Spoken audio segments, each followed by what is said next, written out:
I should have known something was wrong when my mother smiled at me. It was my wedding day, the day I'd marry Ethan Rhodes, a $5 billion tech CEO. The Connecticut estate glittered with crystal and champagne. 200 guests, cameras everywhere. I was finally going to have the perfect life my parents always denied me. Then I saw it. In the bridal suite, my mother brought me champagne for a private toast. Her hand moved so fast I almost missed it, a clear liquid dropping from a small vial into my glass. Our eyes met in the mirror. She smiled wider. "Drink up, darling." My heart stopped. My own mother. My own wedding day. I did something I can't explain, some survival instinct I didn't know I had. When my sister Lily walked in, I switched our glasses. Just a quick swap while adjusting my veil. Lily drank it. Minutes later, during the ceremony, she collapsed in front of 200 people, convulsing, choking. The champagne glass shattered on marble. My mother's scream cut through the chaos. Celeste poisoned her. She gave Lily that drink. The cameras captured everything. My wedding became a crime scene. My fiancé walked away. The world called me a monster. But here's what they didn't know, that poison was meant for me. My parents, my fiancé, they'd planned my destruction together. And when I finally discovered why, I realized I had two choices. Let them bury me or bury them first. I chose war. This is the story of how I destroyed everyone who tried to destroy me and became the villain they should have feared from the beginning. My name is Celeste Morgan. I'm 35 years old, and until 3 months ago, I was known primarily as one of New York's most innovative interior architects. I built my firm from nothing, won awards my parents barely acknowledged, and spent my entire life trying to earn love that was never freely given. Today was supposed to change everything. Today I was marrying Ethan Rhodes, and finally, I would have the validation, the belonging, the unconditional love I'd craved since childhood. I stood in the center of the Connecticut estate's grand ballroom, watching the final preparations transform the space into something that belonged in a magazine spread. Crystal chandeliers, each one worth more than my first year's salary, cast prismatic light across hundreds of white roses and gold accents that I'd personally selected. Through the tall windows, I could see media vans lining the circular driveway like eager predators. This wasn't just a wedding. This was the society event of the year. Celeste Morgan, self-made architect, marrying Ethan Rhodes, tech CEO with a net worth that made financial journalists stutter when they tried to quantify it. $5 billion. That's what they said he was worth. But to me, he was supposed to be worth something more precious, genuine affection. I touched the diamond necklace at my throat. My mother's necklace loaned to me for the day with instructions on how to wear it properly. Even her jewelry came with conditions. The stones felt cold against my skin, but I told myself it was a good omen, a bridge between my past and my future. This day marked my perfect new beginning, or so I desperately wanted to believe. I'd worked my entire life to reach this moment, climbing every impossible ladder, exceeding every expectation, proving myself worthy of the love that should have been my birthright. The memory hit me suddenly, pulling me back 3 months to the night that was supposed to be my greatest triumph. My design firm had just won the Architectural Digest Innovator of the Year award. The ceremony was held at the Plaza Hotel, and I wore a dress I'd saved 6 months to afford. When they called my name, I walked to that stage feeling like I was finally enough, finally worthy, finally seen. My parents attended, of course. Robert and Vivian Morgan never missed an opportunity to be photographed at a prestigious event. They sat in the third row, perfectly coordinated in their evening wear, and when I looked out at the audience during my acceptance speech, I saw my mother's smile. Tight, controlled. The smile of someone performing an emotion rather than feeling it. My father's response was worse, a single calculating nod, as if I'd completed a required task, rather than achieved something extraordinary. Afterward, at the reception, my mother air-kissed my cheek and said, "Well, darling, you've finally made the family proud." Finally. As if my previous decade of work had been some kind of embarrassing rehearsal. That night, I'd gone home to my apartment and cried into expensive wine, wondering why excellence was never enough for them. Why I was never enough. Every achievement in my life had been met with that same hollow acknowledgement, as if I was checking boxes on someone else's list rather than building my own dreams. I'd always felt like I was performing in a play where everyone else knew their lines except me. Then Ethan had proposed 2 weeks after that award ceremony, and something in me shifted. He'd taken me to dinner at Le Bernardin, told me I was brilliant and beautiful, and exactly what he'd been searching for. When he opened the ring box, I didn't see a 4-carat diamond. I saw escape. I saw a man who chose me not because I'd earned it through relentless achievement, but simply because he wanted me. For once in my life, I wasn't competing for love. It was being offered freely, or so I believed. The wedding planner's voice cut through my reverie. "Ms. Morgan, your parents have arrived." I turned to see them entering the ballroom, and my breath caught despite myself. They were magnificent. There was no other word for it. Robert Morgan. 62 moved through space like he owned it, which technically he did. His commercial real estate empire had made him a Connecticut legend, though the word legend could be interpreted in several ways depending on who you asked. He wore his tuxedo-like armor every line perfect, his silver hair swept back from a face that revealed nothing. My mother Vivian was equally formidable at 58. She'd been a successful attorney before marriage, though she rarely spoke of that life anymore. Now she was Mrs. Robert Morgan, and she wore that title with the same precision she applied to everything else. Her champagne-colored gown probably cost more than some people's cars, and her posture was so perfect it looked painful. They moved through the ballroom greeting guests with practiced charm, smiling and laughing at exactly the right moments. To anyone watching, they were the ideal parents of the bride, proud, elegant, invested. But I'd learned to read the micro-expressions beneath my mother's makeup. I watched her eyes as she surveyed the room, scanning every detail like a general inspecting troops. When she spotted a centerpiece that had been moved slightly off-center, she approached the nearest staff member. I couldn't hear what she said, but I saw the way the young woman's face went pale, the way she immediately rushed to fix the arrangement. My mother's voice might have been pleasant, but her edge was sharp enough to draw blood. My father's power was different, quieter, but somehow more absolute. He stood near the windows, talking to Ethan's business partners, and I watched how they leaned in when he spoke, how they laughed too enthusiastically at his mild observations. People didn't just respect Robert Morgan, they feared him. I'd grown up watching that dynamic, never quite understanding how he commanded such deference without raising his voice or making overt threats. His silence was its own form of violence. Then I saw my sister, and something in my chest tightened. Lily, 29, moved through the ballroom like she was floating. Her pink bridesmaid dress, chosen by our mother, of course made her look like a princess from some fairy tale. She was laughing with a group of cousins, her face bright and open in a way mine had never been. I watched our parents' faces transform when they looked at her. My mother's tight smile became genuine. My father's calculating expression softened into something approaching tenderness. That was the difference between us, distilled into a single moment.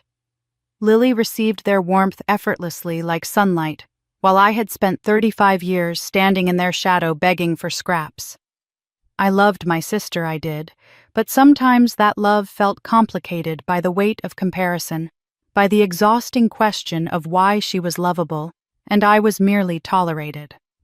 I forced myself to smile as they approached me. Family photographs, the wedding planner reminded us. We needed to capture this moment for posterity. My father's hand on my shoulder felt heavy as a stone. My mother adjusted my veil with fingers that managed to be both gentle and controlling. Lily hugged me, her perfume sickeningly sweet, and whispered, "You look beautiful, sis." But when I looked into her eyes, I saw something I couldn't quite name, something that made my skin prickle with unease. The photographer positioned us near the windows where the light was best. "Perfect family," he said cheerfully, and we all smiled on command. I stood between my parents, Lily slightly in front, and as the camera clicked, I caught our reflection in one of the ballroom's gilded mirrors. We looked perfect, elegant, successful, happy. We looked like strangers wearing familiar faces, and I couldn't shake the feeling that I was staring at people I'd never really known at all.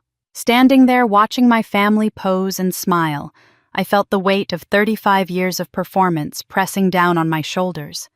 The memories I'd spent decades trying to bury surfaced with brutal clarity, each one a small cut that had never quite healed. I was 7 years old when I brought home my first perfect report card. Straight A's across every subject plus a handwritten note from my teacher praising my exceptional intellect and work ethic. I'd run through the front door of our Westport mansion, breathless with pride, clutching that paper like it was made of gold.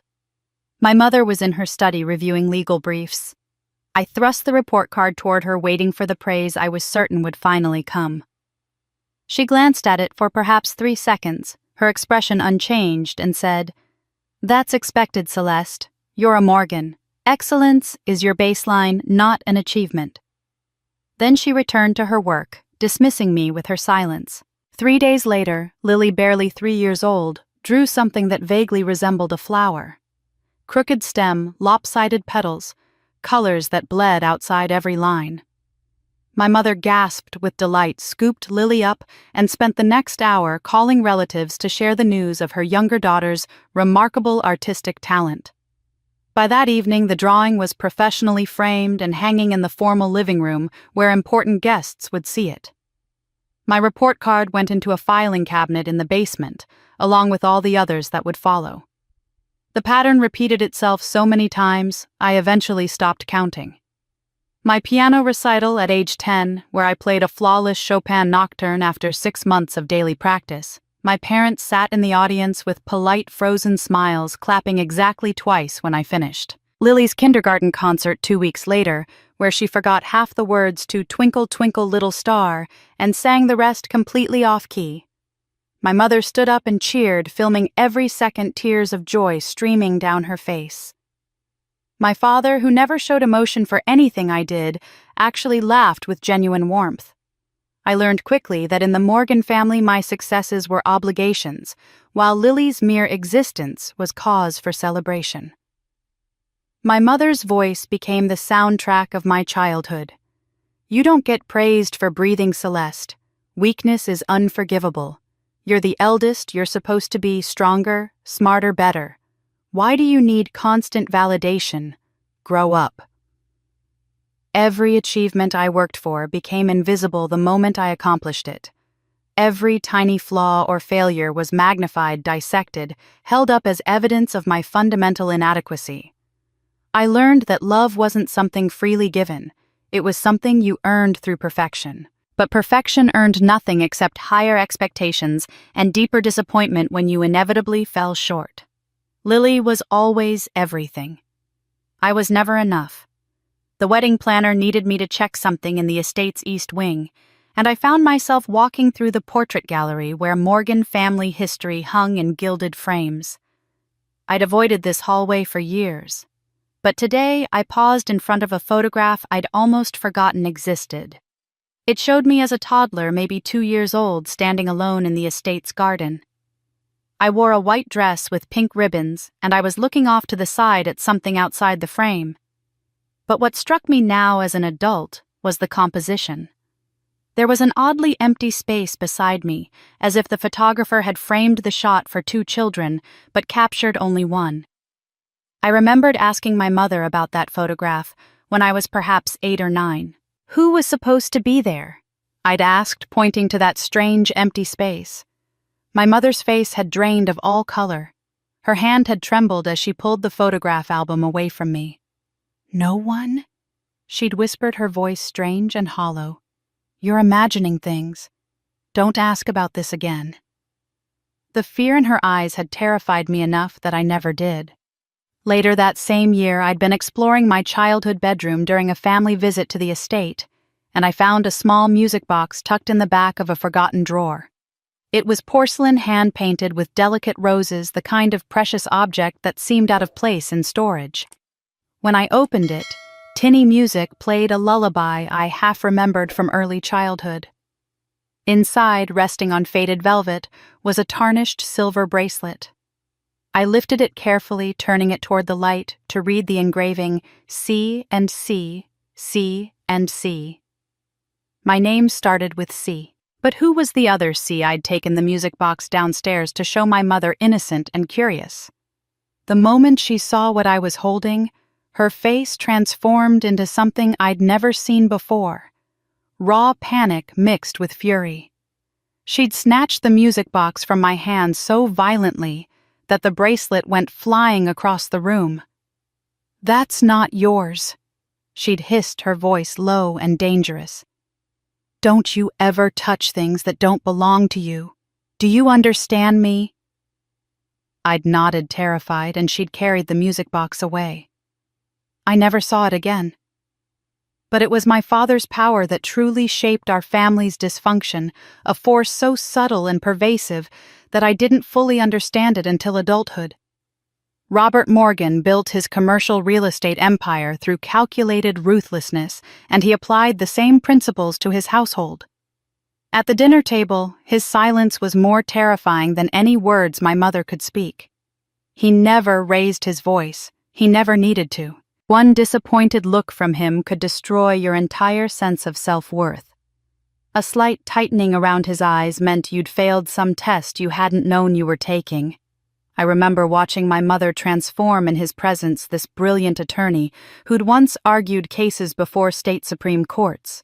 She would shrink, become smaller and more compliant, her voice losing its edge, her opinions shifting to match his before he even voiced them.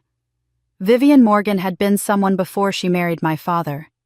After marriage, she gradually disappeared into the title Mrs. Robert Morgan, and I watched it happen year by year, like witnessing a slow-motion drowning. My father controlled everything through money. Trust funds came with conditions. Gifts had strings attached that wouldn't reveal themselves until you were thoroughly entangled. Opportunities he offered were traps designed to increase your dependence on him. Every kindness was calculated, every generosity and investment he expected to collect on with interest. I realized as an adult that even my mother was a prisoner in the gilded cage he'd built, and her cruelty toward me and Lily was simply passing down the pain she herself endured. Hurt people, and the Morgan family had perfected the cycle across generations. The Morgan family didn't love. It consumed. It took promising individuals and ground them down into component parts that served the family machine. And I was beginning to understand that I'd never escaped at all. I'd just been on a longer leash than I realized. I didn't realize then that silence was my father's favorite weapon, and he'd been sharpening it my entire life.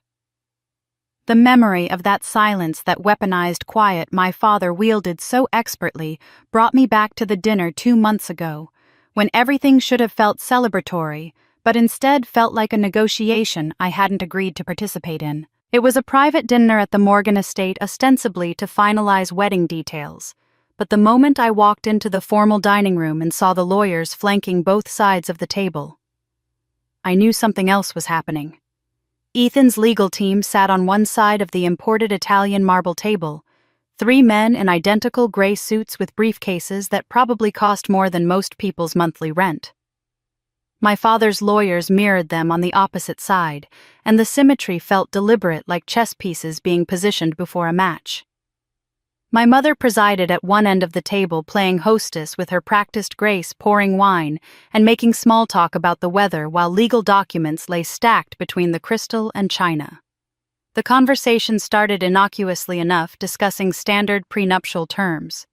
But then my mother's voice cut through the pleasantries with surgical precision.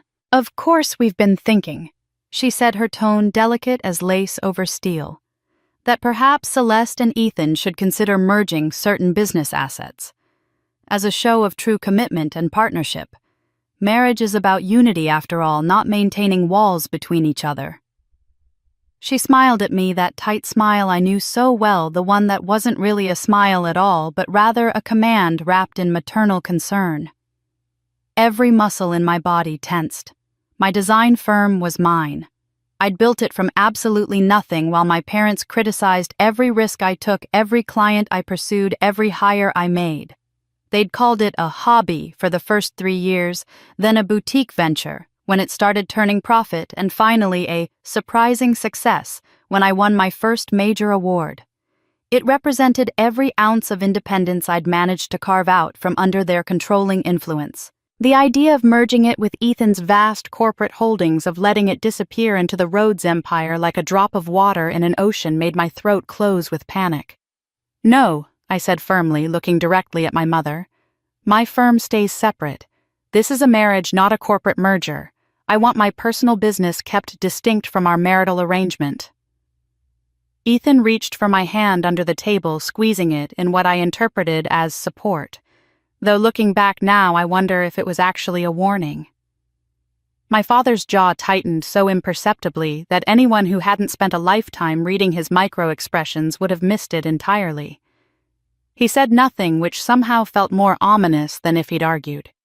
The lawyers exchanged glances, made notes on their legal pads, and the conversation moved forward to other clauses and conditions. But I felt the temperature in the room drop several degrees. Later that night, after the lawyers had left and Ethan had driven back to the city, I was walking past my father's study when I heard his voice on the phone. The door was slightly ajar, and I paused, instinct telling me to listen. "The company is the only asset that matters," he was saying, his tone clipped and businesslike. "Once she's married, we'll have leverage. Rhodes understands the arrangement. She'll come around when she realizes she doesn't have a choice." I'd stood there in the hallway, my heart hammering, trying to make sense of what I'd heard. At the time, I convinced myself it was just typical Robert Morgan paranoia about keeping family wealth consolidated. He'd always been obsessive about control, about maintaining the Morgan empire through whatever means necessary. I dismissed it as his usual manipulative tendencies, not realizing that I wasn't the daughter in that equation. I was the asset being discussed. Ethan had seemed so perfect during our courtship, attentive, successful, understanding in ways my family never was. He'd listened to me talk about design philosophy for hours, or at least I thought he was listening. But lately, subtle changes had begun appearing like hairline cracks in expensive porcelain. During intimate dinners at exclusive restaurants, he'd check his phone constantly, his attention drifting to emails and messages even when I was mid-sentence. When I discussed my design projects with genuine excitement, his eyes would glaze over with barely concealed boredom. He'd interrupt my stories to pivot the conversation toward his acquisition deals, his latest tech innovations, his board meetings, as if my work was merely filler conversation until we could return to topics that actually mattered. 3 weeks before the wedding, I'd mentioned wanting to delay the ceremony by 2 months to finish a major client project, a luxury hotel renovation that represented the biggest commission of my career. His face had darkened in a way I'd never seen before, a flash of something cold and calculating that vanished almost as quickly as it appeared. "Everything's already arranged, Celeste," he'd said, his voice carrying an edge that made my stomach drop. "You're not backing out now." The phrasing struck me as odd even then. Backing out. As if marriage was a business contract he couldn't afford to lose rather than a lifelong commitment between two people who loved each other. He'd softened immediately after apologizing for the pressure, promising to protect me from my family's demands. But I'd noticed that he spent increasing amounts of time in private conversations with my father, their heads bent together at family dinners, speaking in low voices that stopped whenever I approached. The memory that haunted me most, though, was from 12 months earlier, before Ethan was even in the picture. Lily had shown up at my apartment at 2 a.m, makeup streaked with tears, trembling so violently I thought she might shatter. She'd collapsed on my couch and confessed through broken sobs that she was pregnant. The father was Marcus Hendrick, a married state senator and one of my father's longtime political allies. "Please don't tell Mom and Dad," she'd begged, gripping my hands with desperate strength. "Please, Celeste. They can't know. They'll destroy me." I'd promised to keep her secret, held her while she cried herself into exhausted sleep on my couch.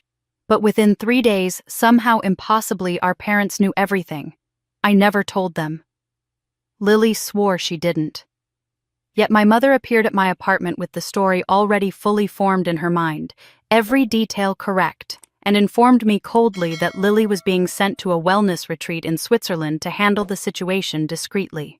When Lily returned 3 months later, she was a ghost of herself, thin and hollow-eyed, speaking in monosyllables, flinching whenever our parents entered a room. I'd tried to comfort her to reach the sister I'd grown up with, but she'd pulled away from my embrace, her eyes haunted and distant. "You don't understand what they're capable of," she'd whispered. "You think you know, but you don't." At the time, I'd dismissed it as Lily being traumatized by the abortion and the forced isolation. I hadn't understood that she was trying to warn me. In that moment, standing in the ballroom, surrounded by flowers and champagne and the trappings of my perfect wedding day, balanced between my father's cold calculation and Ethan's warm promises, I realized with sick clarity that everyone I loved wanted something from me. The realization that everyone wanted something from me should have made me more cautious about Lily. But sisterhood is a complicated thing woven from equal parts love and resentment, loyalty and competition. When she'd shown up at my apartment 6 weeks before the wedding, arms full of champagne and bridal magazines playing the role of perfect maid of honor, I'd wanted so desperately to believe in the performance that I ignored every warning sign screaming beneath the surface. She'd sprawled across my couch like she owned it, flipping through pages of bridesmaid dresses with seemingly genuine enthusiasm. "What about this one?" she'd ask, pointing to some flowing confection in blush pink. "It would photograph beautifully, and you know Mom will have opinions, so we might as well preempt her." She laughed at the chaos of wedding planning, gave thoughtful advice about handling our mother's increasingly demanding phone calls, and helped me address invitation envelopes while we drank expensive Prosecco and pretended we were normal sisters doing normal sister things. To any outsider watching through my apartment windows, we would have looked close connected, the kind of siblings who genuinely enjoyed each other's company. But I'd learned to read micro-expressions from years of surviving the Morgan family dinner table, and I caught things Lily probably didn't realize she was revealing. When the conversation turned to Ethan's wealth, to the prenuptial negotiations, and the properties we'd be splitting our time between, I saw the flash of envy cross her face before she schooled it back into supportive excitement. When my former colleague stopped by to congratulate me and spent 10 minutes praising my latest design project, Lily's smile became tight and fixed, her fingers gripping her champagne flute with enough force that I worried the stem might snap. Her compliments always seemed to carry barbs hidden inside them, thorns wrapped in silk. "You're so lucky everything works out for you," she said sweetly one afternoon, but her eyes told a completely different story. "Funny how the older sister always gets the prize." The words sounded playful, teasing the kind of thing sisters say to each other all the time. But they hung in the air between us like poison, and I found myself unable to respond, unsure whether I was supposed to laugh or defend myself or pretend I hadn't heard the venom underneath. The memory those words triggered was one I'd tried for years to bury, but it surfaced with perfect clarity. I was 12 years old, Lily was 8, and we were playing near the estate's stone fountain on a summer afternoon that had started out peacefully enough. We'd been arguing over a doll, some expensive porcelain thing our grandmother had given us to share, and I'd insisted it was my turn because Lily had played with it all morning. The argument escalated the way childhood disputes do, voices rising, accusations flying, but we weren't touching each other. We were just shouting, standing several feet apart near the fountain's edge. Then suddenly, without warning, Lily fell. She went down hard, her knees striking the stone rim of the fountain, and started screaming like she'd been mortally wounded. Our mother came running from the house, still wearing her tennis whites, and Lily's sobs became words. "Celeste pushed me. She pushed me because I wouldn't give her the doll." I stood there in shock, trying to process what was happening, trying to find words to explain that we'd only been arguing, that I'd never touched her, that she'd fallen on her own. But before I could form a complete sentence, my mother's hand connected with my face in a slap that left my ears ringing and my cheek burning. "You jealous, cruel child," she hissed. Her face twisted with disgust. "Your own sister. You could have seriously hurt her." I was grounded for an entire month, locked in my room except for meals and school, forbidden from attending my best friend's birthday party that I'd been looking forward to for weeks. Years later, at a family Christmas party when Lily was 16 and drunk on champagne she'd stolen from the adult table, she'd cornered me in the upstairs hallway and admitted the truth with the casual cruelty only teenagers can manage. "I lied that day at the fountain," she'd said, swaying slightly, her words slurred but perfectly comprehensible. "I fell on purpose because Mom always believed me and never believed you. It was so easy. I'm sorry." But she was laughing when she said it, laughing like it was the funniest joke in the world. And she never apologized again after that night, never acknowledged the confession, acted like it had never happened at all. Standing in my apartment, watching her flip through bridal magazines, I wondered how many other lies she'd told. How many other times she'd weaponized our mother's favoritism to hurt me and escaped consequence. The dress fitting 3 weeks before the wedding was when her mask slipped even further. We were in the bridal salon's private suite, surrounded by mirrors and champagne and the rustling of silk, when Lily mentioned casually, almost as an afterthought, "You know Mom and Dad are having money troubles, right? Dad's latest development deal fell through spectacularly. They were counting on—" She stopped abruptly, her eyes widening slightly, as if she'd realized she'd said too much, then pivoted the conversation so smoothly I almost missed the transition. "Anyway, this dress makes you look like a princess. Ethan won't be able to take his eyes off you." Later that same week, I came home early from a client meeting to find Lily in my apartment study, standing at my desk with papers spread in front of her. She looked up when I entered, startled but recovering quickly with one of her practiced smiles. "Oh, I was just admiring your success," she said, gesturing vaguely at the documents. "You've built something really impressive, sis." But I noticed which paper she'd been examining when I interrupted her, the recent valuation report for my design firm that showed it was now worth $50 million. The number was circled in red ink, a mark I definitely hadn't made. That night when she left, Lily hugged me at the door, squeezing tight like she meant it, like we were actually close. Her perfume enveloped me, sickeningly sweet, the kind of floral scent that's so overpowering it seems designed to cover something rotten underneath. When she pulled back, still smiling, I looked into her eyes and saw a stranger wearing my sister's face. When she hugged me that night, her perfume smelled like secrets, and I was only just beginning to learn how many she'd buried. The secrets Lily buried should have warned me that my entire family was capable of deceptions. I couldn't begin to imagine, but I was too focused on my wedding, too desperate to believe that tomorrow would mark a genuine new beginning, to see the trap closing around me. The night before the ceremony, my mother hosted what she called an intimate family dinner at the estate, and the moment I walked into the formal dining room, I felt the atmosphere press against my skin like something physical and suffocating. Candlelight flickered across crystal stemware and silver that had been in the Morgan family for 3 generations. The table could seat 20, but tonight only 6 chairs were occupied. My parents at either end, Ethan and me on one side, Lily across from us with an empty chair beside her that seemed to represent all the things we weren't discussing. The elegance was undeniable, the kind of refined wealth that appears in magazines, but beneath it, I felt something darker, something that made my throat tight and my hands cold despite the warmth from the fireplace. My father sat at the head of the table in his customary position of authority, barely speaking as course after course appeared before us. He didn't need to speak. His silence shaped the conversation more effectively than words ever could, and everyone at the table unconsciously oriented themselves toward his approval.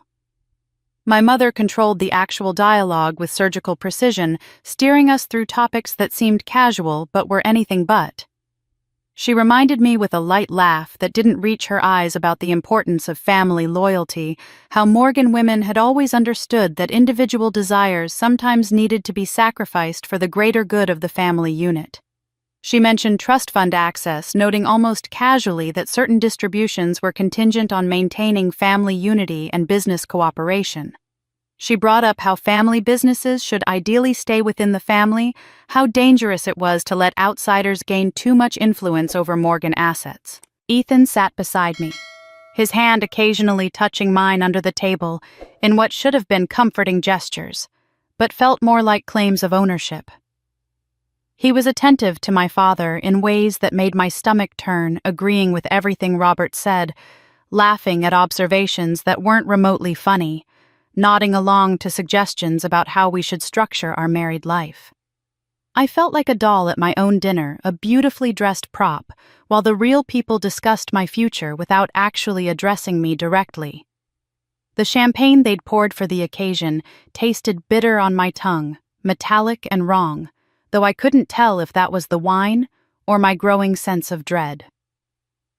Halfway through the main course, I excused myself to use the restroom, grateful for any escape from that suffocating dining room. I walked down the familiar hallway toward the guest bathroom, but as I passed the library, I heard my mother's voice coming from behind the partially open door. Something in her tone stopped me cold.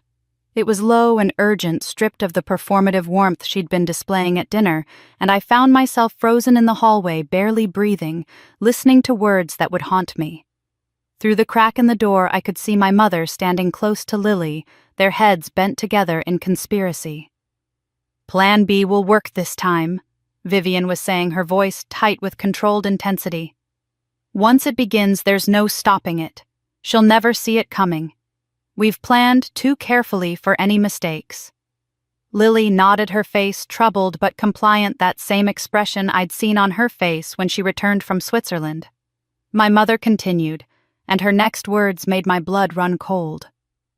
"The doctor confirmed the dosage. It needs to look completely natural, nothing that would raise suspicion during a standard examination. Tomorrow, everything changes. By this time next week, we'll have control of everything that matters." I wanted to burst through that door, to demand explanations, to scream at them, to tell me what they were planning, but fear paralyzed me completely. My legs wouldn't move, my voice wouldn't work. I stood in that hallway, feeling my heart hammer against my ribs, while my mother and sister discussed something that clearly involved me, something that involved doctors and dosages and things looking natural. What were they planning? What was Plan B, and what had Plan A been? I forced myself to move to return to the dining room before they realized I'd overheard. When I sat back down, my hands were shaking so badly I had to hide them in my lap. Minutes later, both my mother and Lily returned, their faces composed and pleasant, any trace of that urgent conversation completely erased. They smiled at me warmly, and when dessert was served, my mother raised her glass of champagne in a toast. "To tomorrow," she said, her eyes meeting mine with an intensity that felt like a threat. "To new beginnings and family unity." Everyone raised their glasses. Ethan squeezed my hand. The crystal chimed as we touched our glasses together, and that sound seemed to echo through my bones like a warning bell I didn't know how to interpret. Later that evening, after dinner had ended, but before guests began leaving, I realized I'd left my phone in the drawing room where we'd gathered for pre-dinner cocktails. I went to retrieve it, my mind still spinning with fragments of the conversation I'd overheard, trying to piece together what it could possibly mean. The drawing room was empty now, elegant, and still in the lamplight, and I found my phone on the side table where I'd left it. That's when I saw my mother's Hermes purse sitting open on the adjacent table, its contents partially visible. My interior designer instincts had trained me to notice when things were out of place, when objects didn't belong in their environment, and what I saw inside that purse was certainly out of place. A small pharmaceutical bottle, the kind that would normally have a prescription label, except this one's label had been torn off completely. Through the amber plastic, I could see white powder inside, and every instinct I had screamed that this was wrong, that this object connected somehow to the conversation I'd overheard. Before I could reach for it, before I could examine it more closely, my mother's hand closed around my wrist with shocking strength. I hadn't heard her enter the room, hadn't sensed her presence behind me, and the sudden contact made me gasp. "Looking for something, darling." Her voice was ice wrapped in silk, and when I turned to face her, her smile never wavered, never changed, but her eyes were absolutely cold. She snapped the purse shut with her free hand, the sound sharp as a slap in the quiet room. Nervous brides shouldn't snoop through other people's belongings. It's unbecoming. She released my wrist and walked away, leaving me standing there with my skin burning where she'd grabbed me, my heart racing, my mind screaming warnings I didn't yet know how to interpret. That night, I couldn't sleep. I kept seeing that small bottle glowing in my mother's purse, and the cold calculation in her eyes when she caught me looking. I'd spent the sleepless night trying to convince myself I was paranoid, that the overheard conversation and the mysterious bottle were coincidences my anxious brain had twisted into conspiracy, but when morning sunlight streamed through the bridal suite's tall windows, I knew with sick certainty that something terrible was coming. The room looked like a florist's fever dream, overflowing with white roses, gardenias, and peonies arranged in crystal vases that caught the light and threw rainbow prisms across the walls. My custom Vera Wang gown hung near the window like a ghost bride waiting to possess me, its silk and lace so beautiful it hurt to look at directly. Hair and makeup artists moved through the suite with quiet efficiency, their hands gentle and practiced as they transformed me into the bride magazines would want to feature. My bridesmaids' college friends who didn't know the truth about my family laughed over mimosas and took selfies, their joy genuine and uncomplicated in ways I envied desperately. Everything was cinematically perfect, orchestrated down to the smallest detail, the kind of wedding that would be photographed for luxury lifestyle publications and used as inspiration by thousands of women planning their own ceremonies. Yet I felt completely detached from it all, watching myself in the mirror like I was observing an actress preparing for a role she hadn't auditioned for and didn't want. The woman in the reflection looked beautiful. Her skin glowed with professional makeup. Her hair was styled in soft waves that looked effortless, but had taken 90 minutes to achieve.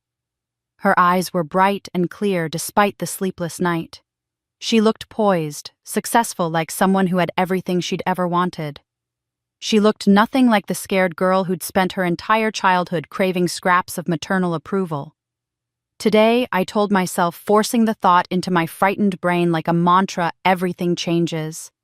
Today, I marry Ethan and escape this family forever. Today, I become someone new. But then, my mother entered the bridal suite, and every muscle in my body tensed with recognition of danger I couldn't yet name. She carried a silver tray, and on it sat a single crystal flute of champagne, the liquid golden and sparkling in the morning light.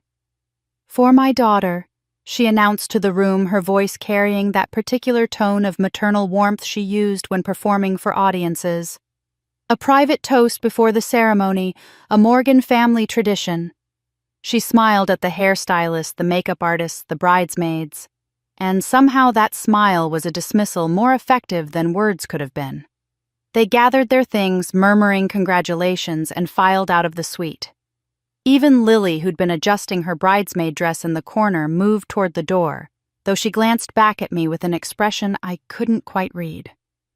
Alone now, my mother and I faced each other in the mirror like adversaries preparing for battle. She set the tray on the vanity beside my perfume bottles and jewelry boxes, the champagne flute catching light and throwing golden reflections across the marble surface.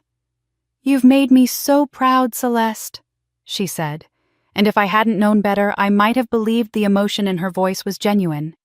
"This wedding, this man, this life you're building, it's everything I wanted for you, everything I dreamed of when you were born." Her hand reached toward her small clutch purse, the same Hermes bag I'd seen last night, and I watched in the mirror with my heart climbing into my throat. Her movements were swift and practiced the motion of someone who'd rehearsed this exact sequence.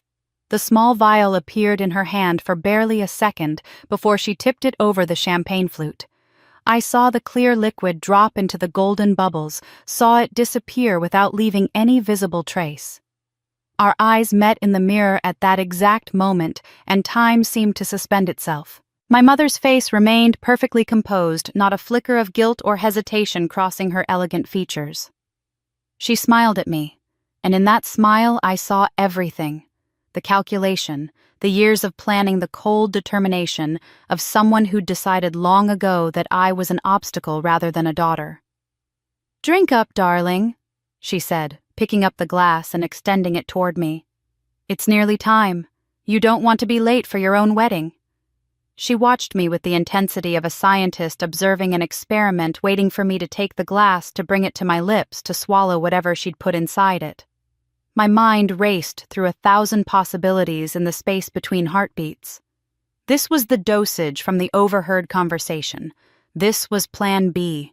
This was the thing that needed to look natural, the thing that would change everything by this time next week. My hand reached for the glass automatically, years of obedience overriding my terror. But some survival instinct I didn't know I possessed made me speak before I drank. "Let me get Lily first," I heard myself say, my voice surprisingly steady. "She should share this moment with us. Sisters should be together for important family traditions." My mother's jaw tightened so slightly that anyone who hadn't spent a lifetime reading her micro-expressions would have missed it entirely. "This is just for us, Celeste," she said, and now there was steel underneath the warmth. A mother-daughter moment. Lily will have her own toast later. But I was already moving toward the door, already calling my sister's name, my designer's brain calculating angles and possibilities. Lily entered, looking confused, her pink bridesmaid dress rustling as she crossed the threshold. "You wanted me?" she asked, glancing between our mother and me with an expression that might have been concern or might have been something else entirely. What happened next occurred so quickly that later I would question whether I'd truly planned it or whether instinct had taken over completely. In the chaos of Lily entering, of adjusting my veil that had somehow come loose, of the photographer knocking on the door, asking for one more shot before the ceremony, I moved close to the vanity where the tray sat. My hands, trained through years of arranging objects with precision, switched the champagne flutes. The full one I'd been meant to drink traded places with an empty one that had been sitting on the tray for decoration. It was subtle, quick, executed with the kind of fluid grace that comes from a career spent manipulating space and objects. I caught my mother's eye for just a fraction of a second, and I saw uncertainty flicker across her face before she could mask it. "A toast," I said brightly, handing the full glass to Lily. "To sisters, to family, to everything that comes next." My voice sounded strange to my own ears, too cheerful, too performative, but no one seemed to notice, except possibly my mother, whose eyes had gone very cold and very calculating. Lily accepted the glass with a confused smile, raised it in acknowledgement, and drank deeply while the photographer captured the moment. The champagne bubbles caught the light as they rose to the surface, golden and innocent and deadly. And as the room filled with laughter and camera flashes, I watched my sister drink and prayed I was wrong about everything. My prayer that I was wrong died the moment the ceremony began, because even as I walked down that aisle, even as 200 guests rose to their feet in rustling elegance, I knew something terrible was unfolding, and I had set it in motion. The grand hall had been transformed into something from a fairy tale, every surface gleaming with candlelight and crystal flowers cascading from every available surface in waves of white and cream. My father's arm beneath my hand was stiff and unyielding, more like a prison guard escorting an inmate than a father giving away his daughter, and I felt his fingers dig into my elbow with just enough pressure to remind me that I was still under his control. Ethan waited at the altar in his perfectly tailored Tom Ford tuxedo, looking every inch the billionaire groom that tabloids had been breathlessly covering for months. He was objectively handsome, composed everything a bride should want. But when he smiled at me as I approached, I noticed what I'd been too desperate to see before his smile didn't reach his eyes. Those eyes were calculating something, measuring something, and I realized with sick clarity that I was the commodity being evaluated. The officiant began speaking in those traditional phrases that have echoed through countless weddings, words about love and commitment and forever. And I heard my own voice responding on cue, steady and clear, promising things I no longer believed I could deliver. But even as I spoke my vows, even as I felt the weight of 200 pairs of eyes watching this performance, I couldn't stop glancing over my shoulder at Lily.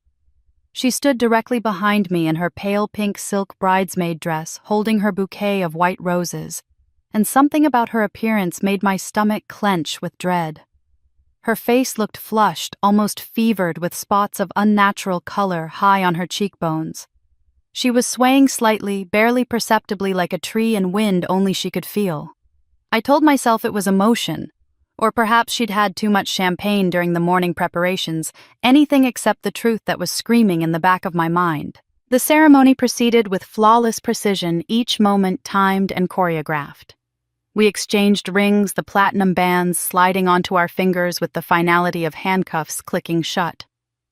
The officiant pronounced us husband and wife, his voice resonant and pleased, and applause began to ripple through the assembled guests. Then Lily gasped. It wasn't a loud sound, barely audible over the applause, but I heard it with perfect clarity because I'd been waiting for it, dreading it, knowing it was coming. She stumbled forward, her hands reaching out desperately to clutch the massive flower arrangement beside the altar for balance. White roses cascaded across the marble floor like snow petals scattering in every direction, and the beauty of that image would haunt me forever because of what came after. Her face had gone from flushed to stark white in the span of seconds, and I saw her lips tinged with blue like she'd been drowning. She tried to speak, her mouth opening and closing, but only wheezing sounds emerged from her throat. Horrible strangled noises that made every guest go silent. Her body convulsed once violently, as if electricity was coursing through her nervous system. Then again harder, and I watched her spine arch backward in a way that looked anatomically impossible. Then she crumpled, folding in on herself like a broken doll whose strings had been cut, and the sound of her body hitting marble echoed through the suddenly silent hall. The champagne flute she must have been carrying, the one she'd drunk from in the bridal suite just an hour before, fell from her hand and shattered against the floor. Crystal shards sprayed outward in a starburst pattern that caught the light and threw rainbows across the white marble even as my sister's body jerked and seized. Guests began screaming, the sound building from a few voices into a crescendo of panic. Ethan rushed forward, or I think he did. But my father was faster, moving with surprising speed for a man his age, catching Lily before her convulsing head could strike stone and crack open like an egg. My mother's scream cut through every other sound, high and piercing and perfectly modulated to carry across the entire hall. "Call 911, someone call 911, someone poisoned my daughter." And even through my shock, even through my horror at watching Lily's body seize and foam appear at the corners of her mouth, I noticed something strange about my mother's scream. It was too perfect, too precisely timed, and when I looked at her face, I saw grief and rage. Yes, but underneath it something else. Something calculated, something performed. Paramedics appeared so quickly it seemed impossible, as if they'd been waiting just outside the hall, positioned and ready, and I watched them swarm around Lily's convulsing body with professional efficiency. They had equipment. A stretcher. Oxygen, things that should have taken time to gather but were somehow immediately available. The guests pressed back, giving them room, and I saw phones rising everywhere, dozens of them recording this moment from every angle, capturing my sister's medical crisis for immediate upload to social media. As they loaded Lily onto the stretcher, strapping her down because she was still seizing, still making those horrible choking sounds, my mother turned. She whirled on me with theatrical precision, and I saw the exact moment she decided to play the scene she'd been planning all along. Her face contorted into a mask of grief and maternal rage, and yet something in her eyes remained cold-controlled like an actress who hadn't fully inhabited her role. "You gave her that drink," she screamed, her voice carrying across the hall with perfect acoustics reaching every corner, making sure every recording phone could capture her words. "You insisted she'd toast with you in the bridal suite. You handed her that glass." Her finger pointed at me, accusatory and damning, and I felt 200 pairs of eyes swing toward me with the weight of judgment already rendered. Ethan took a step back from me, actually physically distancing himself, and when I turned to him, desperately seeking some kind of support or defense, his expression was completely unreadable. Not shocked, I realized. Not surprised. Just watching, measuring, calculating his next move. My father's hand remained on my mother's shoulder, steadying her performance, but his eyes locked onto mine with an expression I'd seen before. It was satisfaction. It was triumph. It was the look of someone whose plan was proceeding exactly as designed. A guest's voice carried clearly in the momentary silence. She was always jealous of her sister. Everyone knew it. This was bound to happen eventually. The murmur of agreement that followed made my blood run cold. Security personnel I didn't recognize began moving toward me through the crowd, their radios crackling with coordination. I tried to speak, to explain, to defend myself, but my voice had completely failed.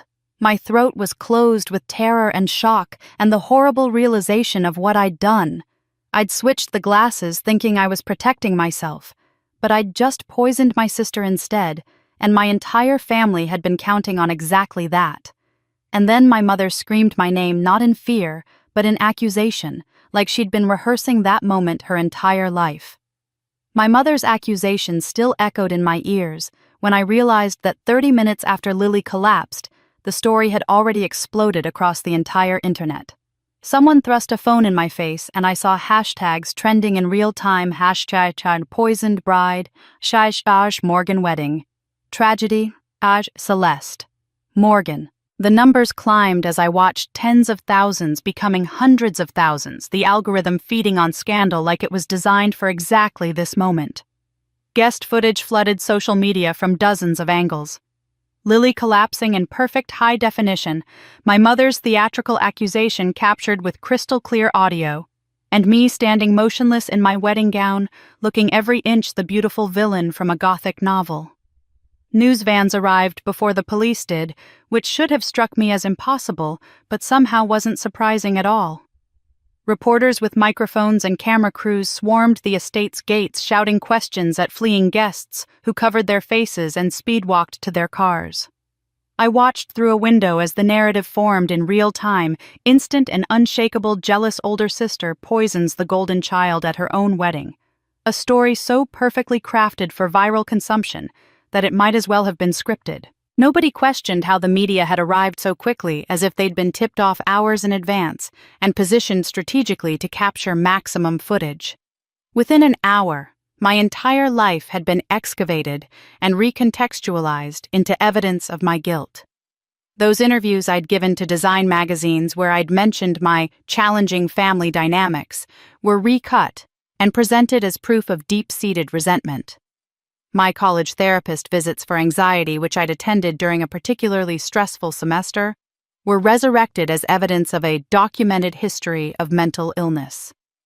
One tabloid had already published a timeline of warning signs everyone missed, complete with photographs of me at family events where I looked serious or distracted, each image captioned with psychiatric speculation from people who'd never met me. The court of public opinion convicted me before the police even finished processing the scene, and I understood with devastating clarity that this was exactly what my family had engineered. Ethan found me in the chaos and pulled me into a side room away from the police, who were beginning to separate and interview guests, away from the cameras that were trying to capture every angle of the tragedy. I expected him to hold me, to protect me, to be the partner who'd promised to love me through everything. Instead, his first words were, "Jesus Christ. Celeste, what were you thinking?" His voice was cold and distant, the exact tone I'd heard him use on phone calls with startups that had failed to meet projections with employees he was about to terminate. "I didn't do anything." The words came out as a cry, desperate and plaintive. "The champagne was meant for me. I switched the glasses because I saw my mother put something in it. I saw her—" He cut me off before I could finish, his hand slicing through the air in a gesture of dismissal. "Do you hear yourself? You sound completely paranoid. You're claiming your own mother tried to poison you at your wedding." He ran his hands through his perfectly styled hair, pacing the small room like a caged animal looking for escape. "My lawyers are advising me to distance myself from this situation until it's resolved, for both our sakes. The optics are catastrophic." I stared at him, watching my husband of less than an hour transform into a corporate strategist managing a PR crisis. He wasn't asking for my understanding. He was informing me of a decision already made. "The wedding is postponed indefinitely. I'll release a statement expressing concern for Lily and requesting privacy. You should not contact me directly until your legal situation is clarified." He left before I could respond, and I stood alone in that room wearing my wedding dress. understanding that I'd just been abandoned by the man who'd promised me forever approximately 45 minutes ago. The police were everywhere now, photographing everything, taking statements, treating the grand hall like the crime scene it apparently was. I found myself walking out to the garden in a daze, my wedding gown collecting grass stains and dirt, until I collapsed on a stone bench near the fountain where Lily and I had played as children. That's where my father found me, and when he sat down beside me, I felt a flicker of desperate hope that maybe he would be different, that maybe one parent would believe me. He didn't speak for a long moment, just sat in that silence he'd always wielded as a weapon. Then so quietly I almost didn't hear, "You should have just signed over the company when we asked nicely. This wouldn't have been necessary." My blood turned to ice in my veins. "What?" He stood brushing invisible dust from his tuxedo, adjusting his cufflinks with the same meticulous care he applied to everything. "Family doesn't betray family, Celeste. You thought you could keep secrets, build your own empire separate from us. Everything flows from blood and name. You were always too stubborn to understand what loyalty actually means." He looked down at me with something that might have been pity if it weren't so cold. "This could have been simple. Instead, you've made it complicated. That's always been your problem." He walked away across the perfectly manicured lawn, leaving me sitting there in my ruined wedding dress, finally understanding that this hadn't been a tragedy. It had been a plan. Every piece carefully arranged, every contingency accounted for, every outcome engineered to end with me destroyed and my company transferred to their control. I wanted to scream, to fight, to explain to someone, anyone, what had really happened, but my voice drowned under the weight of their perfectly orchestrated lies. The weight of their orchestrated lies crushed me so completely that by evening I had become infamous in ways I couldn't have imagined that morning when I'd put on my wedding dress. I sat alone in my apartment, still wearing that dress because I couldn't summon the energy to remove it, and watched my life disintegrate across every screen. CNN's breaking news banner read, "Billionaire bride accused of poisoning sister in wedding day attack." The New York Times, which I'd once dreamed would feature my architectural work instead, ran lengthy analysis pieces about sibling rivalry in wealthy families, complete with quotes from psychologists who'd never met me speculating about my obvious pathological jealousy. My official engagement portrait, the one where I'd been professionally styled to look powerful and composed for the society pages, had become the definitive image of sisterly betrayal. That photograph was everywhere, now repurposed and recontextualized. My slight smile reinterpreted as cold calculation. My direct gaze at the camera transformed into evidence of narcissistic personality disorder. I watched that image multiply across the internet like a virus. Each repost adding new commentary, new judgment, new hatred. My phone vibrated constantly with notifications I couldn't bring myself to silence. Former clients, people whose homes and offices I'd designed with meticulous care, released carefully worded statements about pausing our professional collaborations pending resolution of these serious allegations. The Architectural Digest, which had celebrated my Innovator Award just 3 months ago, quietly removed every mention of my name from their website as if I'd never existed. My assistant, who I'd mentored for 2 years, quit via text message. "I can't be associated with this. Please don't contact me again." The hate mail flooding my email was beyond anything I could have prepared for. Strangers wished for my arrest, my death, my public humiliation in terms so graphic and violent that I had to stop reading after the first dozen. Twitter had become a cesspool of people who'd never met me calling for justice, for punishment, for blood. Someone had created a Change.org petition titled "Justice for Lily Morgan," demanding my immediate arrest and prosecution. I watched the signature count climb in real time: 10,000, 20,000, 40,000. It reached 50,000 signatures in 6 hours. I had become America's most hated woman overnight, and the speed of my fall was so complete, so total, that I understood this wasn't organic outrage. This was manufactured, orchestrated, designed to be inescapable. The next morning, Ethan held a press conference outside his Tribeca penthouse. I watched it live-streamed on my laptop, still sitting on my couch in my ruined wedding dress, and felt whatever remained of my heart turn to stone. He stood before a dozen cameras looking appropriately devastated, his expression perfectly calibrated by whatever crisis PR team his family had hired. "I am shocked and devastated by yesterday's events," he read from a prepared statement, his voice heavy with practiced emotion. "My heart goes out to Lily Morgan and the entire Morgan family during this incredibly difficult time. Until we have clarity about what transpired, I believe it's best for all parties if Celeste and I take space to reevaluate our relationship. I ask for privacy as we navigate this tragedy." He took no questions, simply turned and walked back into his building, leaving the reporters to interpret his careful words. The message was clear without being legally actionable. He was abandoning me completely, cutting all ties, protecting himself and his fortune from the contamination of my scandal. Within hours, his family's lawyers filed a motion to nullify our prenuptial agreement, citing the clause about felony accusations that I now understood had been inserted specifically for this purpose. They wanted their $50 million back, the money they would have owed me if Ethan had simply ended the engagement. I'd served my purpose in their plan, and now they were ensuring I'd gain nothing from the wreckage. But it was my parents' performance that truly destroyed whatever small hope I'd been clinging to. They held a press conference outside the hospital where Lily was being treated, and I watched them transform into grieving parents with such convincing authenticity that for a moment I almost believed them myself. My mother wore elegant black, her face pale and drawn, dabbing at her eyes with a monogrammed handkerchief that the cameras captured in perfect detail. "Lily is our light, our joy," she said, her voice breaking at exactly the right moments.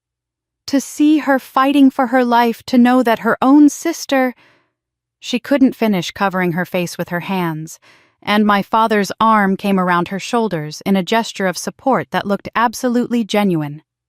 Robert took over, his voice solid and grave, projecting the gravitas of a man bearing unbearable truth. "We need to talk about mental illness in our family," he said, and I felt my stomach drop even before he continued. "We've tried to get Celeste help for years, but she refused treatment. She's always struggled with reality, with jealousy, with feelings of inadequacy that manifested in increasingly concerning behaviors." He reached into his jacket and produced papers, medical records that he held up for the cameras. I knew without seeing them closely that they were fabricated, but they looked official, legitimate, damning. "We have documentation," he continued, showing that Celeste was prescribed anti-anxiety medication for paranoid ideation, that she attended therapy for delusional thoughts about her family. We hoped that love would heal her, that marriage to a good man would give her the stability she needed. Instead, jealousy consumed her. He paused, letting that word hang in the air. Jealousy, the simplest, most believable motive. We failed her as parents, and now Lily is paying the price for our failure. My mother reached for his hand, and they stood together, united in their grief and their lies. The picture of devastated parents trying to make sense of their daughter's inexplicable violence. The performance was absolutely flawless, and I watched the comment sections of every news site fill with sympathy for them, with anger at me, with calls for justice that my parents had carefully orchestrated. They took everything that mattered: my name, my future, my voice, my ability to defend myself or tell my version of events, and the world believed them completely, totally, without question, because their lies were prettier, more compelling, more emotionally satisfying than my truth could ever be. My parents' prettier lies had won so completely that within days I ceased to exist as anything except the monster they'd created, and I watched myself disappear into that role with a kind of detached horror I couldn't fight. My phone died from the constant barrage of hate messages, the battery finally giving up under the weight of thousands of people wishing me dead, and I didn't charge it. What was the point? There was no one left who wanted to hear my voice. No one who would believe anything I said. The apartment building's doorman, who'd greeted me cheerfully every morning for 3 years, now watched me through the glass doors with obvious suspicion and barely concealed fear, his hand hovering near the phone as if I might attack at any moment. Former friends whose calls I'd always returned, whose children I'd sent birthday gifts to, whose homes I'd helped design, stopped trying to reach me entirely. My business partner, the woman I'd built my firm with from nothing, sent a legal notice through her attorney rather than speaking to me directly. The language was cold and final. Our partnership was being dissolved immediately, my name stripped from the company we'd named together because the brand had become too toxic to salvage. She was right, of course. No one would hire a designer accused of poisoning her own sister. The firm we'd spent a decade building was worthless as long as my name remained attached to it. I couldn't leave my apartment without being recognized and harassed. The first time I tried just to buy basic groceries because I'd run out of everything, someone recognized me in the store and started screaming, calling me murderer, psychopath, monster. Other shoppers pulled out their phones to record, and within minutes I was trending again with new footage of me looking disheveled and hunted in the produce section. I abandoned my cart and ran back to my apartment, and I didn't try to leave again. On the third night of my isolation, someone threw a brick through my living room window. The glass exploded inward, and I found myself screaming and covering my head with my arms surrounded by glittering shards that caught the streetlight like tiny accusations. Taped to the brick was a note written in red marker, "Murderer, you deserve what's coming." I called the police, but the officer who eventually showed up made it clear through his tone and his barely concealed contempt that public sentiment was against me, that I'd brought this on myself, that I should consider myself lucky it was only a brick. He took a report that I knew would go nowhere and left me to clean up the glass alone. I stopped eating because food tasted like ash, and my stomach rejected everything anyway. I stopped bathing because what was the point of cleanliness when everything felt contaminated? I stopped functioning in any meaningful way. The woman who'd climbed to professional success through sheer determination and relentless work ethic now couldn't summon the energy to get off her couch. I sat in the same spot for hours, sometimes days, staring at my wedding dress that still hung in its plastic garment bag on the back of my bedroom door, mocking me with its pristine whiteness, its expensive lace, its promise of happiness that had lasted less than an hour. On day 5, my lawyer called. He was one of maybe 3 people who hadn't completely abandoned me, though I suspected that had more to do with his retainer fee than any belief in my innocence. His voice was carefully neutral as he delivered the news Lily was stable, out of immediate danger, but claiming complete memory loss of the 24 hours before the wedding. Convenient, I thought with bitter clarity. So convenient that she couldn't be questioned about what she might have known about what our mother had told her about any conversations that might contradict the official narrative. The toxicology report had been sealed by court order, he continued. My parents had petitioned to protect Lily's privacy, but we both knew the real reason was narrative control. They didn't want me to know what substance had actually been used, didn't want me to have any information that might help me build a defense. Then came the words that made my blood run cold. The district attorney is moving forward with the investigation. Formal charges are expected within 2 weeks. He paused, and I heard him take a breath. Attempted murder, Celeste. If Lily had died, they'd be charging you with first-degree murder. You need to prepare yourself for arraignment. I have to be honest with you, the evidence isn't good. After he hung up, I sat in the dark of my apartment and felt something break inside me that had been holding on by threads. Not my spirit that was already destroyed. Something deeper. Some fundamental belief that truth mattered, that justice existed, that the world made sense if you just worked hard enough and played by the rules. At 2 a.m, operating on some instinct I didn't understand, I drove to the Morgan estate. Security had been removed, the gates standing open, and I realized my parents probably assumed I'd never dare to come back here to the scene of my destruction. The grand hall was dark and empty. All the wedding decorations removed, chairs stacked against the walls. The space returned to its usual cold elegance. But I wasn't there for elegance. I walked across the marble floor in the darkness, guided by memory and moonlight streaming through the tall windows, until I found what I was looking for: the champagne stain where Lily had fallen. Someone had tried to clean it, scrubbed at it with chemicals and effort, but a faint discolored mark remained on the pale stone. I knelt beside it, my knees hitting marble with a crack that echoed through the empty hall, and I placed my palm flat against that stain, against the cold stone that had witnessed my sister's collapse and my life's destruction. Something shifted inside me in that moment, something fundamental and irreversible. Grief transformed into ice-cold clarity. Despair crystallized into purpose. They had buried me alive, destroyed everything I'd built, taken my name and my future and my voice. But they'd made one critical mistake. They'd forgotten to check if I was actually dead. That was the night Celeste Morgan died, and someone sharper, colder, unbreakable was born from her ashes. The person born from those ashes was harder than the old Celeste had ever been, and she understood that survival required more than just determination. It required information allies and a willingness to fight with the same ruthless tactics her family had used against her. 3 weeks after the wedding, a package arrived at my apartment door with no return address, no postage marks, nothing to indicate where it had come from or who had sent it. Just a plain brown box sitting in my hallway when I opened the door to retrieve yet another stack of hate mail. Inside the box were 2 items, a flash drive and a burner phone. Before I could even process what I was looking at, the phone rang, the sound so sudden and loud in my silent apartment that I nearly dropped it. I answered with shaking hands, and a voice came through, digitally distorted, unrecognizable, speaking with the mechanical quality of someone using voice-altering software. "You're looking for the wrong thing," the voice said without preamble. "They didn't want you dead. They wanted you discredited. Check the drive."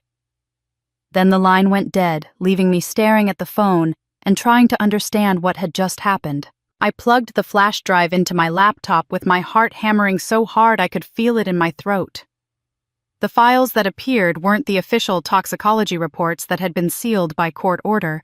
These were preliminary lab results, the kind that get generated in the first hours after a patient arrives at the hospital before lawyers and judges get involved. I scanned through the technical language and medical jargon until I found what mattered. The substance detected in Lily's bloodstream was benzodiazepine, a powerful sedative used to treat anxiety and panic disorders. The dosage was high, the report noted, but notably non-lethal. Then came the observations that made my breath catch. Effects at this concentration include severe confusion, loss of motor control, slurred speech, erratic behavior symptoms consistent with acute psychological breakdown, non-fatal dosage. Query: why this specific drug and this specific amount? My mind started racing, connecting fragments that had seemed random before, but now formed a horrifying pattern. Benzodiazepine wouldn't kill someone, it would humiliate them.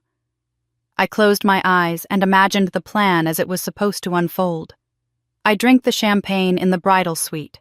Feel fine initially, because the drug takes time to reach peak concentration. I walk down the aisle on my father's arm, everything appearing normal. The ceremony begins. Then right around the time we're exchanging vows in front of 200 guests and countless cameras, the drug hits my system fully.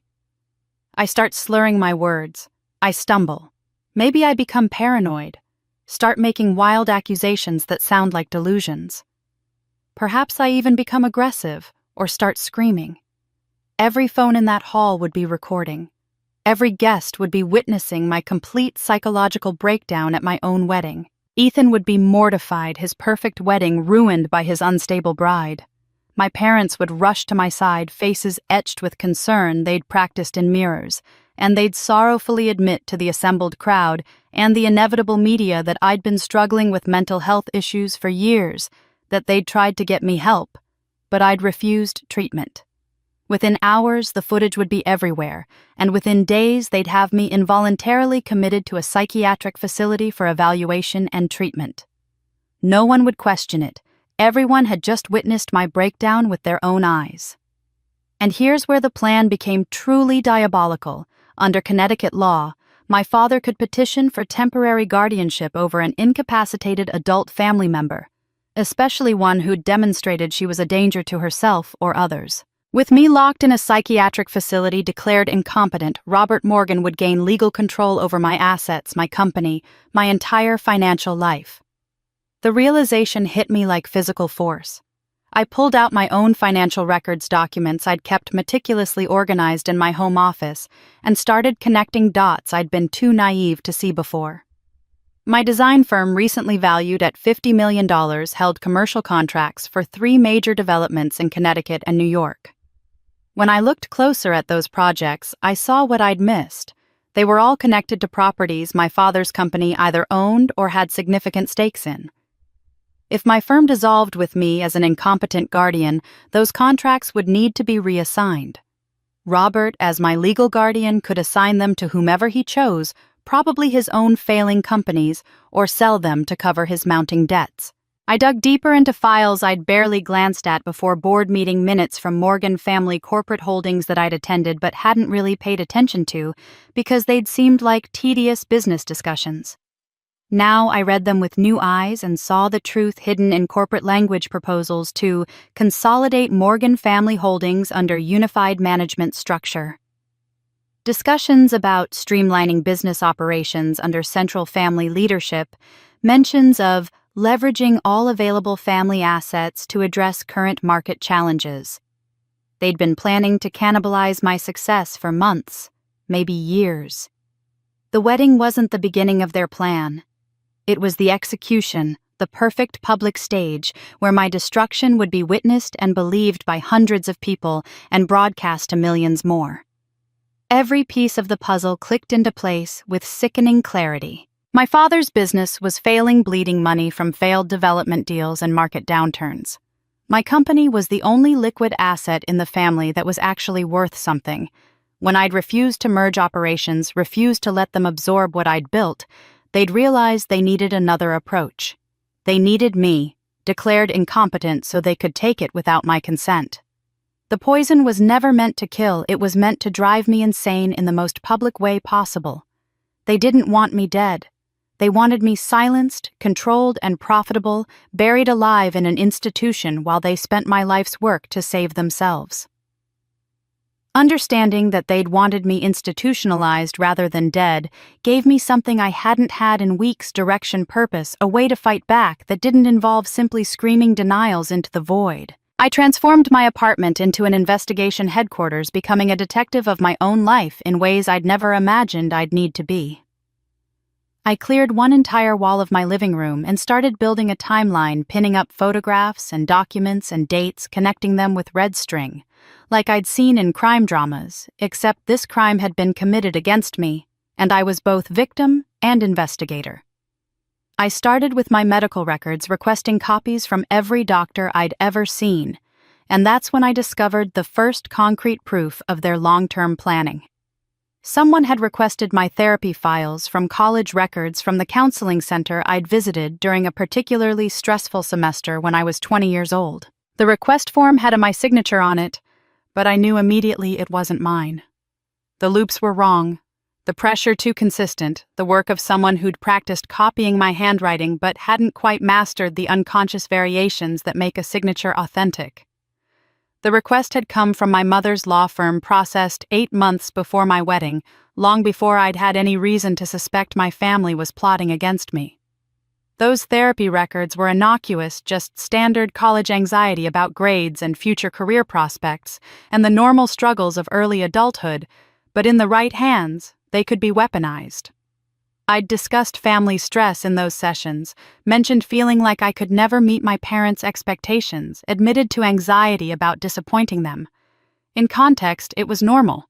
Out of context, selected and presented by skilled manipulators, it could sound like the early warning signs of serious mental illness. But it got worse. During one of my previous visits to the estate, before I'd had any reason to be suspicious, I'd used my mother's bathroom and had impulsively looked through the papers in her study, not snooping, just curious about her life in the way daughters sometimes are. I'd photographed some documents with my phone, not sure why at the time, just feeling like I should preserve something. Now I pulled up those photos and zoomed in on her credit card statements. There, buried among charges for department stores and restaurants, were payments to 3 different psychiatrists in Connecticut and New York. I'd never visited any of them. I'd never even heard their names. But according to the dates, I'd supposedly had appointments spanning 18 months, regular sessions that built a documented history of ongoing psychiatric treatment. Vivian had constructed a completely false mental health history for me over more than a year, creating paper trails with real doctors who would testify if called that, yes, they'd treated Celeste Morgan, yes, she'd exhibited concerning symptoms. It was premeditated character assassination executed with the kind of methodical patience that made my blood run cold. They hadn't decided to destroy me on a whim or in anger. They'd been building the framework for my destruction systematically, deliberately, legally, for at least 18 months before the wedding. While digging through boxes of old family documents I'd taken from the estate over the years, I found my birth certificate tucked in a folder with other childhood paperwork. I'd never really examined it closely before, why would I? But now I looked at every line, every notation, and that's when I saw it. Hospital Greenwich General. Date: March 15, 1990. Time: 7:23 a.m. And then, in small print near the bottom, Twin A, Twin A. My hands started shaking. I wasn't supposed to be a twin. I had no twin sister beyond Lily, who wasn't actually my sister at all, but adopted. Yet this official document clearly identified me as Twin A, which meant somewhere there should be documentation of Twin B. I tore through every box, every folder, searching frantically for another birth certificate, but found nothing. Finally desperate, I called Greenwich General's records department. After being transferred 3 times and speaking to increasingly senior clerks, I finally reached someone who seemed willing to help. I claimed I needed the information for medical history purposes, that I was concerned about genetic conditions, and needed to know about any siblings. There was a long pause. The sound of typing, then the clerk's voice came back quieter, almost sympathetic. "I see a death certificate filed the same day as your birth," she said carefully. "Caroline Grace Morgan, twin, B. Time of death, 7:47 a.m., just 24 minutes after you were born. Official cause of death, stillborn." But that wasn't true. I knew it wasn't true with the same certainty I knew my own name. Fragments of memory that I'd always dismissed as childhood imagination suddenly felt different, more real. The empty space in photographs. The music box with 2 names. The way my mother's face would sometimes go blank when she looked at me like she was seeing someone else, someone who wasn't there. Caroline hadn't been stillborn. Caroline had been alive. I had memories of her shadowy and incomplete but undeniably present. A companion in the garden, a sister who looked exactly like me, someone who'd been there and then wasn't. I needed more confirmation, more proof, so I tracked down Dr. Sarah Chen, my pediatrician from childhood who'd retired 5 years ago. She agreed to meet me at a coffee shop in Westport, and when I showed her the forged medical records my parents had released to the press, her face hardened with an anger I'd never seen in her before. "I never wrote these reports," she said firmly, her finger stabbing at the pages. "This isn't even my signature close, but not quite right. Your mother called me about a year ago, asking detailed questions about your childhood medical history. She said it was for insurance purposes, updating family records. I should have known something was wrong." Dr. Chen disappeared to her car and returned with a worn leather portfolio that she explained contained copies of personal files she'd kept after retiring. "I kept notes on your mother's call because her questions were odd, specific in ways that made me uncomfortable. She asked repeatedly if you'd ever shown signs of psychological instability as a child, mood swings, aggression, paranoid ideation. When I told her no, that you were actually remarkably well adjusted despite obvious family stress, she seemed angry. She actually argued with me, suggested I might be misremembering, asked if I was certain there were no incidents I'd forgotten to document." Dr. Chen met my eyes with something like apology. "I should have reported that conversation to someone. I knew it wasn't right." Sitting in that coffee shop looking at the evidence of my mother's year-long campaign to construct a false psychiatric history for me, I finally understood the full scope of what they'd done. They'd been building my insanity like an inheritance carefully and deliberately and legally long before they ever poured poison into that glass. The evidence of their long-term planning should have broken me further, but instead it crystallized my determination into something harder and sharper than anything I'd felt before, and that clarity made me ready when the text message arrived 6 weeks after the wedding, An unknown number, just a few words, Starbucks on 42nd and 8th, 2 p.m. Come alone, L. I stared at that single letter for a long moment, knowing immediately it was Lily, and my first instinct was suspicion. Why would she contact me now? Was this another trap? Another layer of their plan? My lawyer, when I called him, advised strongly against going. You're facing attempted murder charges. Any contact with the victim could be construed as witness tampering. It's a terrible idea. But something in my gut told me this was different, that Lily reaching out meant something had shifted, so I went anyway, disguising myself with sunglasses and a hooded sweatshirt, feeling ridiculous and paranoid, but also recognizing that paranoia was probably justified given everything that had happened. Lily sat in the back corner of the Starbucks as far from windows as possible, and I barely recognized her. She'd always been beautiful in that effortless way that had made me jealous my entire life. But now she looked like a ghost. Dark circles shadowed her eyes so deeply they looked like bruises. She'd lost at least 15 pounds from her already slim frame, her collarbones protruding sharply beneath her sweater. When I approached the table, she actually flinched, her whole body jerking backward like I might strike her. "I can't stay long," she whispered before I could even sit down. Her eyes darted toward the door, toward the windows, constantly scanning for threats. "They track my phone. I told them I had a doctor's appointment, but I only have 20 minutes before they start calling." Her hands were shaking as she reached into her purse and pulled out something small wrapped in tissue paper. She slid it across the table between our coffee cups, and when I unwrapped it, I found myself looking at a small porcelain doll, the one we'd fought over as children near the fountain, the one that had led to Lily's calculated fall, and my punishment. "Look inside," she said urgently. The doll's body had been hollowed out, and nestled in the cavity was a USB drive. I recorded everything the night before the wedding. I knew something was wrong, I could feel it, but I was too scared to stop it. "I'm so sorry, Celeste. I'm so sorry I wasn't brave enough." Tears were streaming down her face now, and she stood abruptly. "I have to go. They can't know I was here. Please just listen to it. Please." Then she was gone, practically running out of the coffee shop, leaving me holding the doll and trying to process what had just happened. Back in my apartment, I plugged the USB into my laptop with hands that shook so badly I could barely manage the connection. The file directory showed a single audio recording dated the night before my wedding, timestamp 11:47 p.m. I pressed play and heard the sound of movement fabric rustling, then my mother's voice coming through with perfect clarity. She must have been close to wherever Lily had hidden the recording device. "The dosage is perfect," Vivian was saying, her tone businesslike and cold. "She'll start showing symptoms during the ceremony itself: confusion, slurred speech, loss of motor control, possibly aggression or paranoid accusations. To everyone watching, it will look exactly like a psychotic break. The paramedics will be positioned nearby to respond immediately, which will add to the authenticity." My father's voice, next, equally calm. "And Rhodes is completely on board with the timeline." Then a third voice spoke, and my entire body went cold with recognition. Ethan.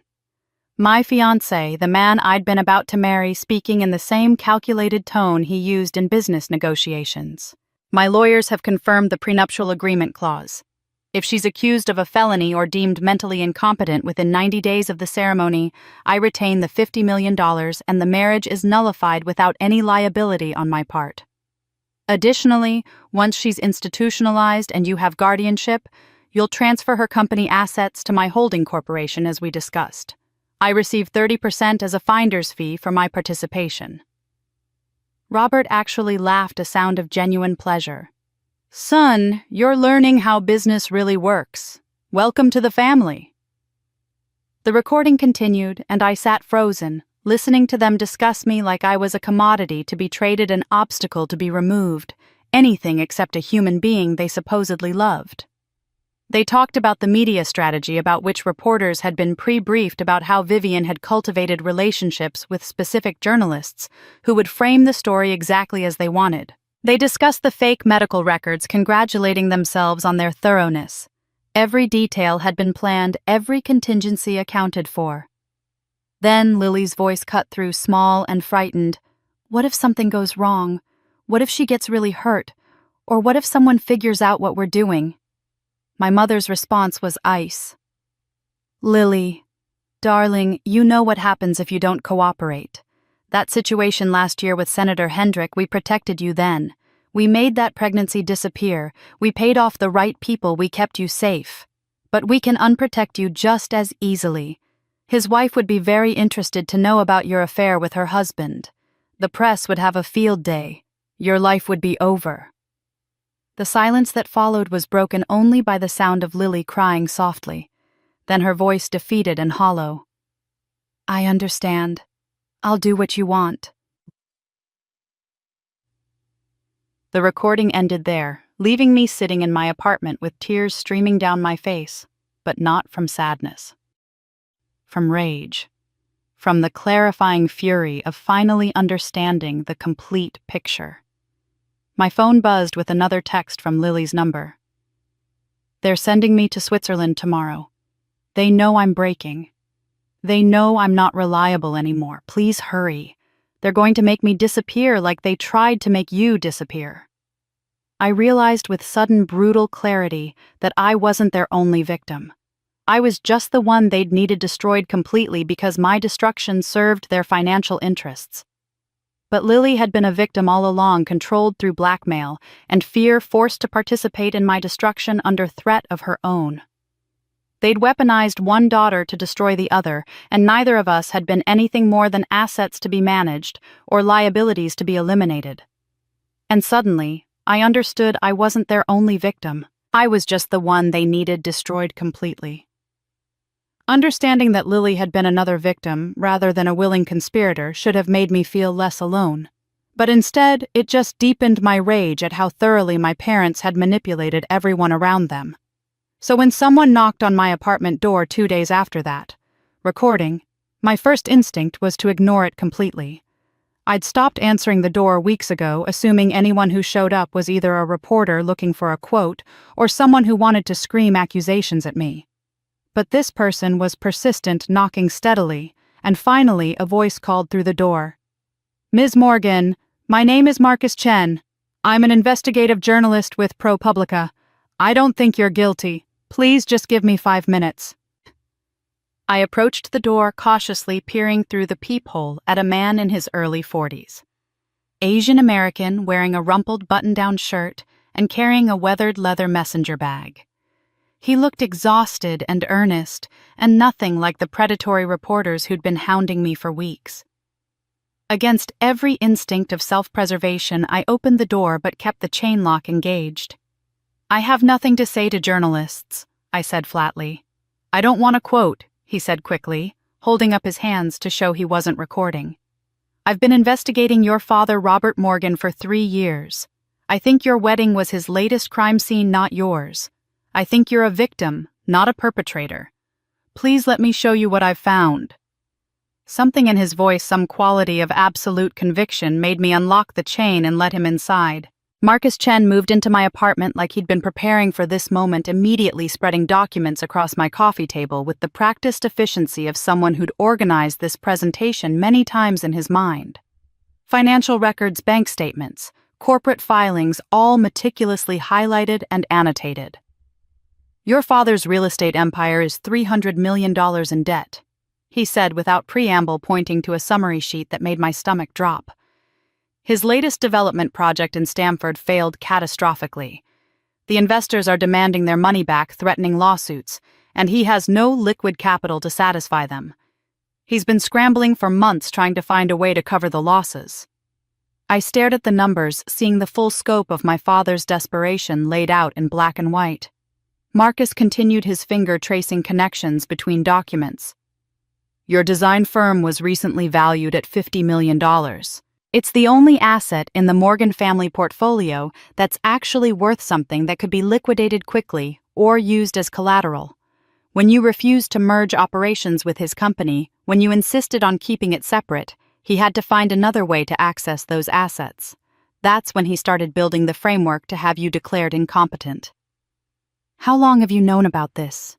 I asked, my voice barely above a whisper. I've suspected for about 18 months, but I couldn't prove it until your wedding. That's when all the pieces clicked into place. He pulled out another folder, this one thicker and older. But my investigation into Robert Morgan goes back much further than your case, and it's personal. Marcus sat back on my couch, and his face transformed into something harder, more haunted. 15 years ago, my father, David Chen, was a respected architect in Connecticut. He designed this revolutionary, sustainable housing project, eco-friendly construction techniques that were ahead of their time. Your father approached him about a partnership, said he wanted to develop it together. My dad was thrilled Robert Morgan's backing meant the project would actually get built. He shared all his designs, all his proprietary techniques, everything. I could already see where this story was going, and my heart sank. 3 months later, Robert pulled out of the partnership. No explanation, just a polite letter saying he'd reconsidered. Then 3 months after that, Robert launched an almost identical project under his own company name. Same sustainable techniques, same design elements, everything my father had created. My dad sued for intellectual property theft, and Robert's lawyers buried him in litigation. Motions, counterclaims, depositions that went nowhere, legal fees that climbed into hundreds of thousands of dollars. Marcus's voice had gone rough with emotion. The stress destroyed him. The public humiliation, the financial devastation watching his reputation get shredded in court documents. He had a massive heart attack 18 months into the lawsuit. He died at 52 years old. I was 27, fresh out of journalism school, and I watched my father die believing he was a failure and a joke. "I'm so sorry," I said, and meant it with every fiber of my being. I've spent 15 years investigating Robert Morgan. Marcus continued, meeting my eyes with an intensity that made me understand this was his life's purpose. Building a case documenting his pattern of fraud and theft and intimidation.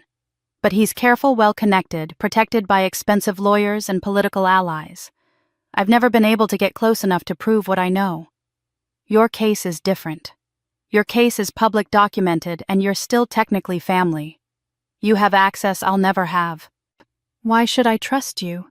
I asked, even though part of me already knew I was going to. You're a journalist. You could be using this to write an expose on me, another angle on the same story everyone else is telling. Marcus held my gaze steadily. Because we want the same thing, justice. You want your life back, your reputation restored, your freedom. I want my father's name cleared and Robert Morgan exposed for what he really is. He's the thread connecting both our destructions. Separately, we're vulnerable. Together, we might actually have a chance. He gestured to the files spread across my table, years of meticulous investigation. I have evidence of fraud, witness intimidation, a pattern of illegal behavior going back 2 decades. But I need someone on the inside, someone who can access family records, who can testify to his character and methods. You're still legally a Morgan. Together, we can expose everything. I looked at the evidence scattered between us, at this man who'd spent half his life pursuing justice for his father, at the opportunity being offered to me like a lifeline when I'd thought I was drowning. For the first time since the wedding, I felt something other than despair flooding through my veins. I felt purpose, direction, the cold clarity of having a mission that extended beyond just survival. They'd wanted me isolated and powerless, cut off from allies and resources, buried so deep I'd never climb out. Instead, they'd created someone with nothing left to lose. And that's the most dangerous enemy of all. Having nothing left to lose made me a better investigator than I ever could have been when I still believed the world was fair, and over the next 2 weeks, Marcus and I worked together with the kind of obsessive focus that comes from knowing you're fighting for survival. My apartment underwent a complete transformation, every surface covered with evidence and analysis. Whiteboards lined the walls with timelines marked in different colored markers, tracking my father's financial decline alongside the construction of my false psychiatric history. Corkboards held photographs connected by red string showing relationships between shell corporations and offshore accounts. 2 laptops ran continuously, one analyzing financial data while the other cross-referenced property records and court filings. Marcus taught me to think like an investigator rather than a victim, to follow money trails with the same precision I'd once applied to architectural designs. Pattern and practice, he'd say, repeatedly showing me how a single instance of fraud could be explained away, but 20 instances over 15 years established irrefutable criminal behavior. We identified my father's key vulnerabilities with surgical precision. 3 offshore accounts in the Cayman Islands, routing money through shell corporations with names like Meridian Holdings and Coastal Development Partners. Falsified property valuations used to secure loans that should never have been approved. Payments to city officials that were documented as consulting fees but lined up suspiciously with zoning approval dates. The wedding conspiracy was harder to prove despite having Lily's recording, and Marcus explained the legal problem with frustrating patience. Connecticut was a 2-party consent state, meaning all parties to a conversation had to consent to being recorded, or the audio was inadmissible in criminal court. Lily had recorded without anyone's knowledge or permission, which meant the recording that proved everything might not be usable as evidence. But Marcus said, his eyes bright with the kind of strategic thinking that made him an excellent journalist. It gives us a roadmap. We know what they said, what they planned, what motivated them. We just need to get them to say it again under circumstances where recording is legal. That's when Marcus mentioned his contact at the FBI, and suddenly our amateur investigation gained the weight of federal authority behind it. Special Agent Rachel Torres worked in the white-collar crime division and had apparently been monitoring Robert Morgan's financial activities for 2 years as part of a broader investigation into real estate fraud and money laundering throughout Connecticut. Marcus arranged a meeting at a coffee shop in Stamford, someplace public enough to seem casual but private enough for sensitive conversation. Agent Torres was in her late 30s, sharp-eyed and direct in a way I immediately appreciated after weeks of people either avoiding me entirely or approaching with false sympathy.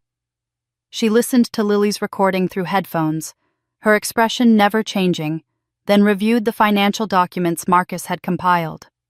When she finally leaned back in her chair, I held my breath, waiting for her assessment. "The recording can't be used to prosecute the assault charge," she said bluntly, confirming what Marcus had already told me. 2-party consent laws are clear, but it gives us probable cause to investigate the underlying financial crimes, the conspiracy to commit fraud, the extortion of both you and your sister, the money laundering we've been tracking. If we can prove those charges, we can flip this entire case on its head. You stop being the defendant and become a witness to your father's criminal enterprise. She proposed something I hadn't even considered, a sting operation where we'd get Robert or Vivian to confess the wedding plot again, but this time under circumstances where recording was completely legal. The plan was elegant in its simplicity. I would request a private family mediation session through my lawyer, claiming I wanted to resolve things quietly before the trial, perhaps negotiate a plea arrangement. My parents, confident in their control and eager to avoid the uncertainty of a trial, would likely agree.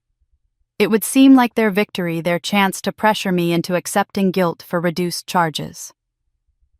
The meeting would be held at a neutral attorney's office that Agent Torres would arrange. Marcus would pose as a professional mediator, someone brought in to facilitate difficult family discussions. The room would be equipped with FBI surveillance equipment under a court-approved warrant, making everything that happened there completely legal and admissible. Federal agents would be positioned nearby, ready to move in once we had what we needed. The goal, Torres explained with the calm professionalism of someone who'd run dozens of these operations, is to get them comfortable enough to brag. We need them to reference the plan, the drugging, the financial motives behind wanting you institutionalized. Narcissists love explaining how clever they are, especially when they think they've won. Your job is to play defeated, to seem like you're ready to give up. Give them the space to gloat and let them hang themselves with their own words. I thought about all the years I'd spent being silent, being obedient, making myself small and invisible to avoid my parents' displeasure. I thought about how they'd weaponized my compliance, used my desperate need for their approval to control every aspect of my life. Now that same silence would become something different. Now I would sit quietly and let them confess. Let them explain in their own words exactly how they'd destroyed me, and every word would be recorded with federal authority. Marcus looked at me across the coffee shop table, reading the determination in my face. "Are you sure you can do this? Sitting across from them pretending to be broken when you're actually fighting back?" "I've been pretending my whole life," I said, and my voice was steady and cold. "The difference is, this time I know I'm acting." They'd taught me to be silent, obedient, invisible, grooming me from childhood to accept whatever they decided was best. Now silence would become their confession, and I would be the one listening. Learning to weaponize my own silence felt like discovering I'd had a superpower all along, but had never known how to use it. And as we finalized the plan for the mediation, I realized that everything my parents had taught me about performance and control was about to be turned against them. Through my lawyer, I sent a formal mediation request that had been drafted and redrafted a dozen times until every word conveyed exactly the right tone of exhausted defeat. The letter explained that I was overwhelmed by the public attention, emotionally drained by the ongoing investigation, and desperately wanted to find a path forward that honored our family bonds. I expressed openness to discussing a settlement, to hearing their perspective, to finding resolution that would spare us all the trauma of a trial. It was exactly what Robert wanted to hear: submission disguised as negotiation, his difficult daughter finally broken and ready to accept his terms. He responded within 2 hours, his lawyer's email arriving, with almost eager speed agreeing to the mediation and suggesting a Midtown Manhattan law office as neutral territory. The date was set for 3 days away, just enough time for them to feel confident, but not enough for them to overthink or become suspicious. I read that email 3 times, feeling a cold satisfaction settle in my chest. He was taking the bait perfectly. Vivian called me directly that same evening, which was unusual enough that my hands shook when I saw her name on my phone screen. I almost didn't answer, but Agent Torres had coached me on this possibility, had told me to stay in character no matter what. "Darling?" My mother's voice came through, dripping with false maternal concern. "I'm so glad you're being reasonable about this. This whole ugly situation has hurt all of us so deeply. Your father and I just want what's best for you, what's best for the family. Let's sit down together and find a solution that works for everyone." I forced my voice to crack slightly to sound tired and defeated in exactly the way she'd expect. "I just want it to stop, Mom. I can't take any more of this. Please, can we just make it stop?" The words tasted like poison in my mouth, but I heard her satisfied sigh on the other end, heard her belief that she'd won, and I knew I was playing the role perfectly. The night before the mediation, I stood in front of my bathroom mirror for over an hour, studying my own face like it belonged to a stranger I was learning to impersonate. I'd lost 15 pounds since the wedding, and my cheekbones were sharp enough now to cast shadows in certain light. But it was my eyes that had changed most dramatically. They were harder than they'd ever been, calculating in ways I wouldn't have recognized 3 months ago. I practiced expressions methodically, vulnerability with just a hint of confusion, sadness that looked genuine but not theatrical, the slight tremble of someone barely holding themselves together.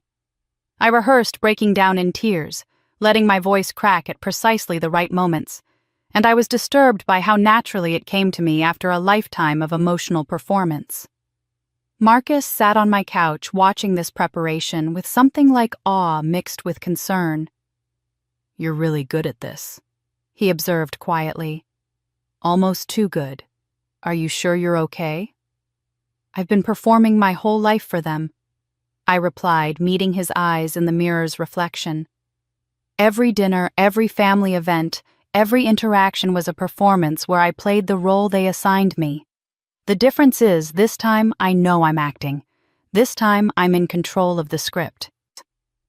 I turned away from the mirror and showed him the outfit I'd selected: a simple black dress, conservative and elegant, the kind of thing you'd wear to a funeral or a very serious business meeting.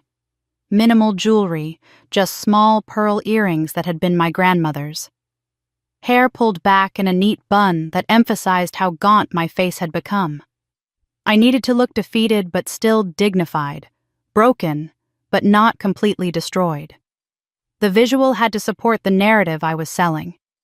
The morning of the mediation arrived with the kind of crystalline clarity that made everything feel hyper-real. Agent Torres met me in a parking garage 2 blocks from the law office, and in the back of an unmarked vehicle she fitted me with a wire so thin and sophisticated that I couldn't feel it even when I knew exactly where it was. The adhesive tape between my shoulder blades held the tiny microphone in place, and she showed me the battery pack that would clip to my bra strap, invisible beneath my dress. "Keep them talking," she instructed one final time, her hands steady and professional as she adjusted the equipment. "The more details they volunteer, the more specific they get about dates and plans and motives, the stronger our case becomes. Your job is just to be present and let them fill the silence. Can you do that?" "I can do that." I said and meant it with every fiber of my being. In the law office building, FBI agents had already positioned themselves with the kind of invisible efficiency that comes from years of practice. 2 agents sat in an unmarked van on the street outside, monitoring audio feeds and ready to move on Torres's signal. 2 more were disguised as building maintenance workers loitering in the hallway near the conference room with toolboxes that contained considerably more than tools. Torres herself would be in an adjacent conference room behind a 2-way mirror, watching and listening, recording everything with equipment that had been court-approved and warranted. The conference room itself had been transformed into a surveillance operation disguised as a neutral meeting space. 4 hidden cameras were positioned at different angles to capture every face, every expression, every gesture. Backup recording devices had been embedded in the overhead lights tucked into the pen holder on the central table, even concealed in the base of the water pitcher that sat on the credenza. They couldn't afford any technical failure, any gap in coverage, any moment that wasn't captured with perfect clarity. If Robert or Vivian even hinted at the conspiracy, if they gave us anything we could use, every word would be preserved with federal authority. Marcus, wearing a suit that made him look like a professional mediator instead of an investigative journalist, gave me one last look before we entered the building. "You don't have to do this. We can find another way." "There is no other way," I said simply. "This ends today, one way or another." As I walked through the building's lobby toward the elevator that would take me to the conference room, I felt a strange calm settle over me. I wasn't nervous anymore. I wasn't afraid. I was focused with the kind of clarity that comes from having absolute purpose. As I walked toward that conference room, I wasn't just fighting for my freedom or my reputation. I was hunting the monsters who'd raised me, who'd tried to destroy me, who'd spent my entire life teaching me to be prey. Today I would show them what happens when prey learns to hunt back. The monsters I was hunting walked into that conference room dressed in the armor of respectability, and I had to suppress every instinct to run, because sitting across from them felt like volunteering to be devoured. Robert wore an impeccably tailored charcoal suit that probably cost more than most people's monthly rent, and Vivian was elegant in navy blue, her hair and makeup perfect, both of them projecting the concerned parental authority they'd spent decades cultivating. They looked like people who belonged in positions of power, who deserved respect, who would never do anything as sordid as drugging their own daughter. Marcus, wearing a suit that transformed him into a convincing professional mediator, guided us through opening pleasantries with the kind of careful neutrality someone in his supposed position would employ. He thanked everyone for coming, acknowledged the difficulty of the situation, and outlined the goal of finding common ground. I played my role exactly as we'd rehearsed, keeping my eyes downcast, my posture slightly hunched, my voice trembling when I finally spoke. "I don't understand how everything went so wrong," I said, and I was proud of how authentic the confusion in my voice sounded. "I never meant to hurt Lily. I would never hurt my sister, but everyone believes I did, and I don't know how to make anyone understand." I let my voice break slightly on the last word, let a single tear slide down my cheek that I didn't wipe away. Vivian's response was immediate and perfectly calculated. She reached across the polished conference table and took my hand in both of hers, her skin soft and her grip gentle in a parody of maternal comfort. "We know, darling. We know you didn't mean for any of this to happen. You've been under so much stress for so long, the wedding planning, the pressure from the business, all that anxiety you've struggled with for years. Your father and I should have seen the signs earlier. We should have insisted you get help before things reached this point." Robert nodded gravely, playing his part in their choreographed performance. "What matters now isn't assigning blame. What matters is making this right, finding a path forward that protects everyone involved. If you agree to certain terms, entering a treatment facility where you can get the psychiatric help you clearly need, reorganizing your business structure so the company can continue operating while you focus on recovery, we can present a unified front to the prosecutors. We have influence connections. The charges might be reduced to something manageable if we show the court you're taking responsibility and seeking help." I watched them work, marveling at how smoothly they operated as a team, how seamlessly they wove truth and lies together until the fabric seemed whole. This was what they'd always done, I realized. This was how they'd controlled every situation, every narrative, every person who'd ever threatened their carefully constructed world. Marcus, following the script we'd developed, began asking more specific questions with the casual curiosity of someone just trying to understand the timeline.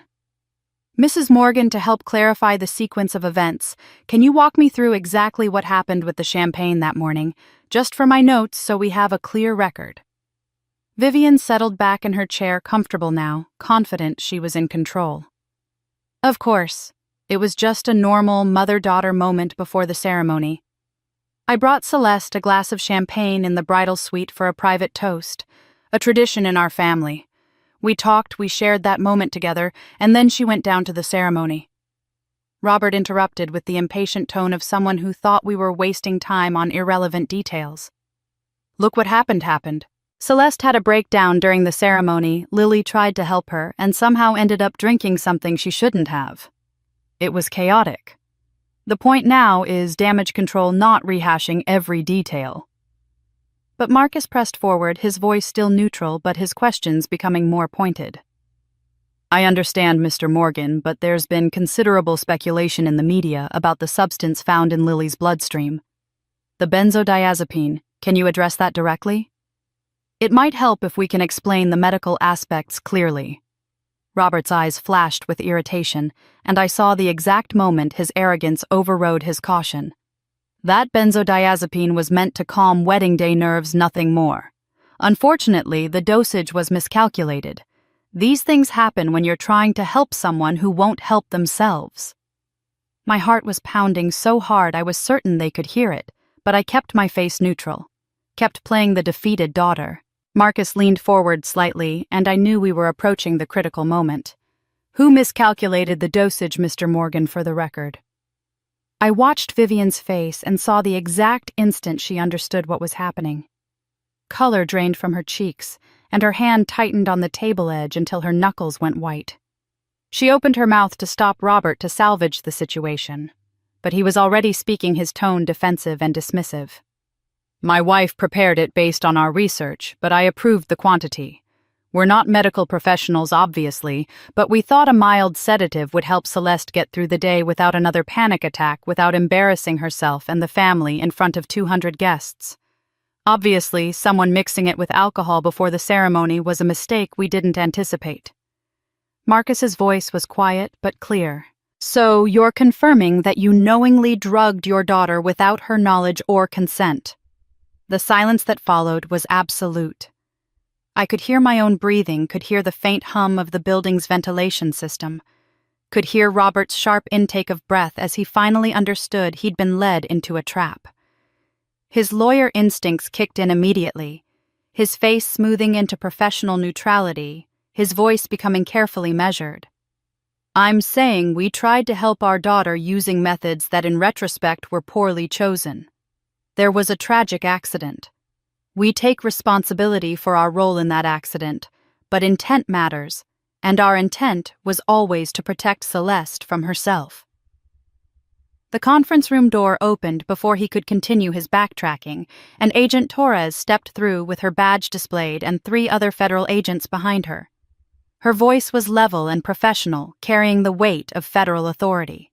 Robert Morgan and Vivian Morgan, you are under arrest for conspiracy to commit assault with intent to incapacitate, extortion, wire fraud, and money laundering.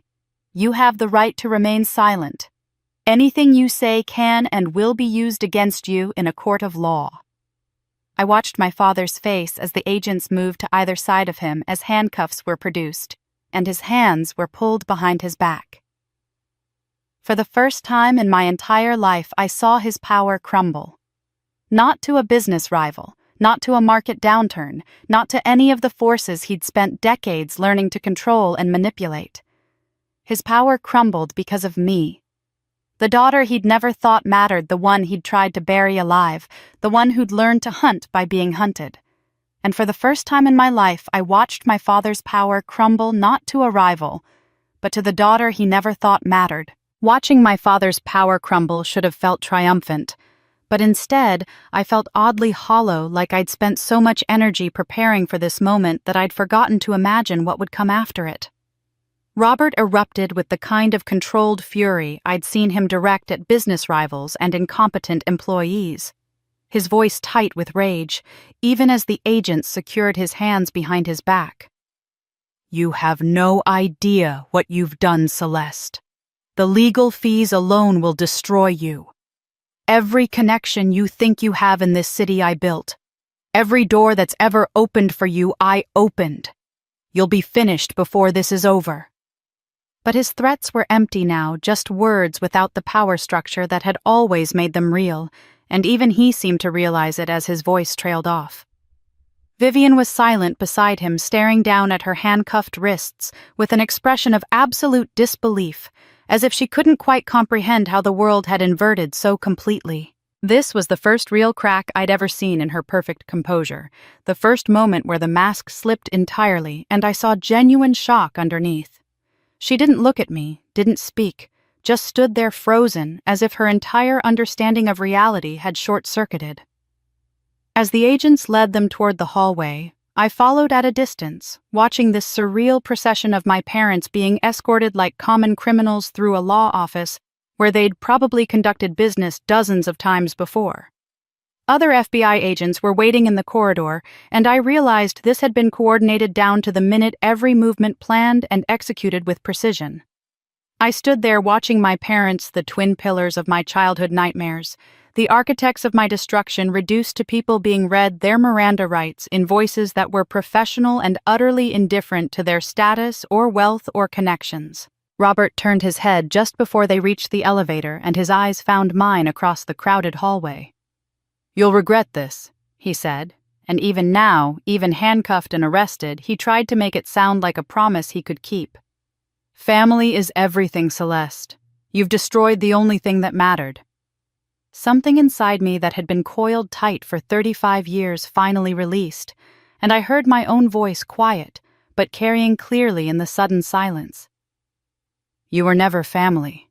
You were a prison, and I just walked free." I saw him flinch, saw something that might have been genuine emotion flicker across his face, before the elevator doors closed, and he was gone. Agent Torres appeared at my elbow, her hand briefly touching my shoulder in a gesture that was probably against protocol, but deeply human. "Are you okay?" she asked, and I didn't know how to answer that question because I wasn't sure what okay was supposed to feel like anymore. "What happens now?" I asked instead. "Now we execute phase 2, she said, and there was something almost like satisfaction in her voice as she pulled out her tablet and showed me a split screen of 2 locations. Ethan Rhodes. I'd almost forgotten about Ethan in the intensity of confronting my parents, but Torres and her team hadn't forgotten anything. The FBI already had warrants based on Lily's recording and the confession they'd just captured, and as I watched the tablet screen, federal agents arrived simultaneously at Ethan's Tribeca penthouse and his corporate headquarters in Midtown. The coordination was flawless, timed to prevent him from being warned or having any chance to destroy evidence or flee. The news crews, always hovering near power like flies near honey, caught everything. I watched on Torres's tablet as breaking news banners erupted across every channel. Tech CEO arrested in wedding poisoning conspiracy. Ethan's perfect facade, that carefully cultivated image of the young billionaire genius, shattered in real time across every screen in America. The footage showed him being led from his building in handcuffs, his face a mask of shock and rage, while reporters swarmed and shouted questions he couldn't answer because the agents were already reading him his rights. His board of directors, those men in expensive suits who'd congratulated him at our engagement party, held an emergency meeting and suspended him within 2 hours. The company's stock price plummeted as investors panicked, wiping out hundreds of millions in market value before trading was halted. The man who'd abandoned me at my lowest point to protect his reputation and his fortune had lost both in less than 4 hours. The prenuptial agreement clause he'd so cleverly engineered to keep his $50 million, the one that would activate if I was accused of a felony, had become his legal nightmare, because now he was the one facing felony charges. The media narrative reversed itself with a speed that would have been funny if it weren't so infuriating. The same outlets that had crucified me, that had turned me into America's most hated woman, now scrambled desperately to tell the real story, as if they hadn't been instrumental in burying the truth for months. ProPublica published Marcus's comprehensive investigation that same afternoon, The Morgan Family Conspiracy: How a Wealthy Connecticut Family Framed Their Daughter for Profit. CNN ran a 2-hour special called Celeste Morgan Victim Not Villain, with legal experts and psychologists analyzing exactly how I'd been manipulated and destroyed. My email inbox, which I'd stopped checking weeks ago because it was nothing but hate mail, suddenly flooded with messages from former clients apologizing and wanting to resume our professional relationships. Friends who'd ghosted me completely sent long explanatory texts about how they'd been confused by the media coverage, but had always believed in me deep down. Colleagues who'd publicly distanced themselves now wanted to meet for coffee and discuss future collaborations. The Change.org petition demanding my arrest and prosecution was quietly deleted, and within an hour a new one appeared: Exonerate Celeste Morgan and Restore Her Reputation. It reached 100,000 signatures in 2 hours. I sat in Agent Torres's office watching this reversal cascade across every platform, every screen, every corner of the internet that had so recently been calling for my blood, and I felt absolutely nothing. No relief, no vindication, no satisfaction. Just a bone-deep exhaustion and a kind of emptiness that scared me more than the hatred had. Marcus found me there an hour later, still staring at the tablet screen, watching my redemption unfold in real time. "You did it," he said quietly, sitting beside me. "You won." "Did I?" I asked, and my voice sounded strange even to my own ears. "They destroyed my reputation in 1 day, Marcus. It took months of investigation and one carefully orchestrated confession to give it back. But some things once broken never heal the same way. Every person who believed I was a murderer, every friend who abandoned me, every client who fired me, they showed me who they really were. Getting my reputation back doesn't erase that knowledge. They'd stolen my reputation in 1 day with their perfectly crafted lies. It took one recording to give it back, backed by federal authority and overwhelming evidence. But some things once broken never heal the same way. The knowledge that some things never heal the same way should have prepared me for what I was about to discover, but nothing could have truly prepared me for understanding the full scope of my mother's hatred and how deep its roots went. With Robert and Vivian both in jail awaiting trial, I gained legal access to family records as part of the civil lawsuit my attorney had filed to recover damages and clear my name completely. Marcus helped me sort through decades of documents that had been stored in the Morgan Estate's library boxes and filing cabinets that my parents had kept locked and private for reasons I was only beginning to understand. We found them in the back of a climate-controlled storage closet, sealed boxes labeled Personal Confidential in my father's precise handwriting. Inside were hospital records from 1990, including a death certificate for Caroline Grace Morgan that listed her as Twin B, and then something I hadn't expected at all: Vivian's psychiatric evaluation records from 1993, 3 years after our birth, documenting a hospitalization that I'd never known about. The evaluation was extensive, clearly the result of weeks of inpatient treatment, and as I read through the clinical notes, I felt my understanding of my entire childhood shift and reform into a new and terrible shape. The diagnosis was severe postpartum depression complicated by PTSD following Caroline's death. But it was the doctor's observations that made my hands shake as I held those yellowed pages. Patient exhibits selective attachment disorder with surviving twin. One note read in detached clinical language. States repeatedly that she can't look at Celeste without seeing Caroline's absence. Patient describes intrusive thoughts of harming surviving child followed by intense guilt. Recommend continued treatment and careful monitoring of mother-child interaction. Saying. I sat on the library floor surrounded by boxes and decades of family secrets, and I realized that my mother had been diagnosing me with mental illness while she herself had been hospitalized for wanting to harm me. The irony was so dark it felt like choking. Marcus found the accident report filed by the Greenwich Police Department, and as he handed it to me with a look of deep sympathy, I understood why Vivian had kept these records locked away. Caroline hadn't died at birth like the official story claimed, like I'd been told by the sympathetic hospital clerk. She drowned at age 3 in the estate's swimming pool. The report was brief, but devastating in its details. Child wandered to pool area unsupervised during afternoon hours. Celeste Morgan, age 3, found standing at pool edge, clothing wet, screaming for mother.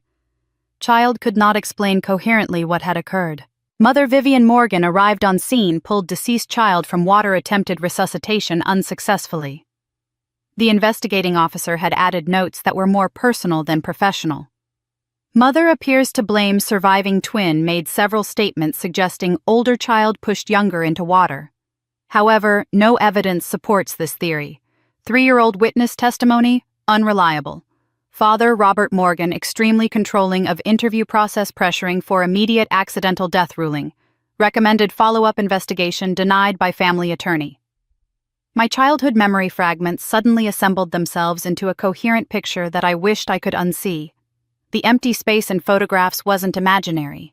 It was where Caroline should have been standing. The music box with 2 names engraved on the bracelet was ours, meant to be shared between twins. My mother's inexplicable coldness, the way she sometimes looked at me with something approaching horror, the decades of comparison and criticism and withholding love. It all made terrible sense now. I wasn't unloved because I was fundamentally unlovable. I was unloved because my mother couldn't separate me from my dead sister, couldn't look at me without being reminded of the child she'd lost. Grief had poisoned her heart, and I had paid the price for 32 years for a tragedy that happened when I was 3 years old. But the revelation that broke something inside me was in the adoption papers Marcus found in another box. Lily had been adopted at age 2, exactly 1 year after Caroline's death. The notes from the adoption agency were specific and chilling. Mother Vivian Morgan requesting female child age 2 to 3, brunette hair to complete the family. Mother states she wants a daughter who reminds her of lost child but without the trauma of the surviving twins' presence. Lily was literally chosen to replace Caroline. Every moment of favoritism, every instance of excessive protection, every demonstration of desperate maternal love that I'd envied my entire life, none of it had actually been about Lily as a person. She was a do-over, a second chance for Vivian to mother a daughter without the contamination of Caroline's death. Both of us had been ghosts in our mother's mind. I was the reminder of death and loss, the survivor who shouldn't have survived, and Lily was the substitute for the dead, valued only because she could be molded into the daughter Vivian had lost. Neither of us had ever been seen as ourselves, as real people, with our own identities deserving of unconditional love. The realization was devastating and clarifying simultaneously, grief and relief mixing into something I had no name for.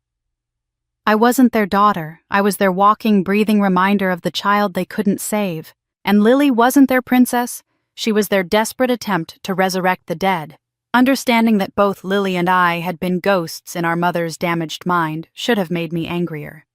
But instead, it created space for something I hadn't expected, forgiveness, or at least the possibility of it. 2 weeks after discovering the truth about Caroline, Lily was brought back from Switzerland by FBI escort to testify before the grand jury. Agent Torres called to let me know she'd arrived, and I felt my stomach clench with a complicated mixture of emotions I couldn't quite name. Part of me was still angry at Lily for her role in my destruction, but a larger part now understood that she'd been as much a victim as I was, just trapped in a different cage. We met in Agent Torres's office before the testimony, and when Lily walked through the door, I barely recognized her. She looked simultaneously older and younger than the last time I'd seen her at that Starbucks, as if being freed from our parents' manipulation had stripped away some false veneer, but revealed raw wounds underneath. She'd gained back some of the weight she'd lost, but her eyes carried a haunted quality that I suspected would take years to fade if it ever did. We stood facing each other for a long moment, and I didn't know whether to hug her or keep my distance, whether we were enemies or allies, or something more complicated than either. Lily spoke first, her voice steady, despite the tears already forming in her eyes. "I'm going to tell them everything today. The pregnancy with Senator Hendrick, the way they blackmailed me into silence, how they forced me to participate in destroying you. I should have spoken up at the wedding. I should have stopped it before it went that far. I knew what they were planning, and I just let it happen because I was too scared to stand up to them." I found myself reaching for her hand before I consciously decided to move, and when our fingers touched something inside me that had been clenched tight for months, finally loosened. "You were scared. I understand that now. They had leverage over you just like they tried to get leverage over me. You were surviving the only way you knew how." Lily shook her head violently, tears spilling down her cheeks now. "Being scared isn't an excuse, Celeste. You were terrified too, and you still fought back. I let them destroy you because it was easier than risking my own destruction. That makes me complicit. That makes me guilty." "It makes you human," I said quietly, and I meant it. "We were both trapped in their system. You just had different bars on your cage." Agent Torres gave us privacy for another 20 minutes before Lily had to go testify, and in that time we didn't say much else, just sat together in silence that felt more honest than any conversation we'd had in our entire lives. When Torres came to collect her, Lily squeezed my hand once more and whispered, "I'm going to make this right, whatever it takes." I wasn't allowed in the grand jury room. Those proceedings are secret by law, but Agent Torres briefed me afterward on what Lily had said, and I sat in Torres's office listening to the summary with something like awe. Lily had detailed everything, the systematic emotional abuse both of us had endured, growing up the way our parents had used Caroline's death to control and manipulate us, the specific timeline of how Robert had planned the wedding conspiracy to gain access to my company's assets. She confirmed that Ethan had been a willing participant, that he'd negotiated his involvement in exchange for keeping the $50 million prenuptial payment and receiving future business contracts once my assets were under Robert's control. Most importantly, Lily admitted her own role without trying to minimize or justify it. She told them about the pregnancy, about how our parents had used that scandal as leverage to force her cooperation. They told me if I didn't help them destroy Celeste, they would publicly expose my affair with a married senator. They said they'd make sure I was destroyed the same way they were planning to destroy her. And I believed them because I'd seen what they were capable of. But that doesn't make it right. I was a coward, and my cowardice nearly cost my sister everything. Torres said the grand jury had been visibly moved by Lily's testimony, and they'd returned indictments on multiple counts: conspiracy to commit assault with intent to incapacitate, extortion, wire fraud, money laundering through the offshore accounts Marcus had uncovered. Robert and Vivian's bail was immediately revoked based on the severity of the charges and the strength of the evidence. They would await trial in jail, rather than in the comfort of their estate. And I felt a grim satisfaction knowing they'd be experiencing even a fraction of the powerlessness they'd forced on me. After the testimony concluded, Lily came to my apartment. It was the first time she'd been there in over a year, and we sat on my couch like strangers learning how to be family. For hours we talked with an honesty that had never existed between us before. Lily cried as she confessed things I'd never known. "I was so jealous of you growing up. You were brilliant and talented and strong, everything I wasn't. I was just pretty, and I knew that was all I had.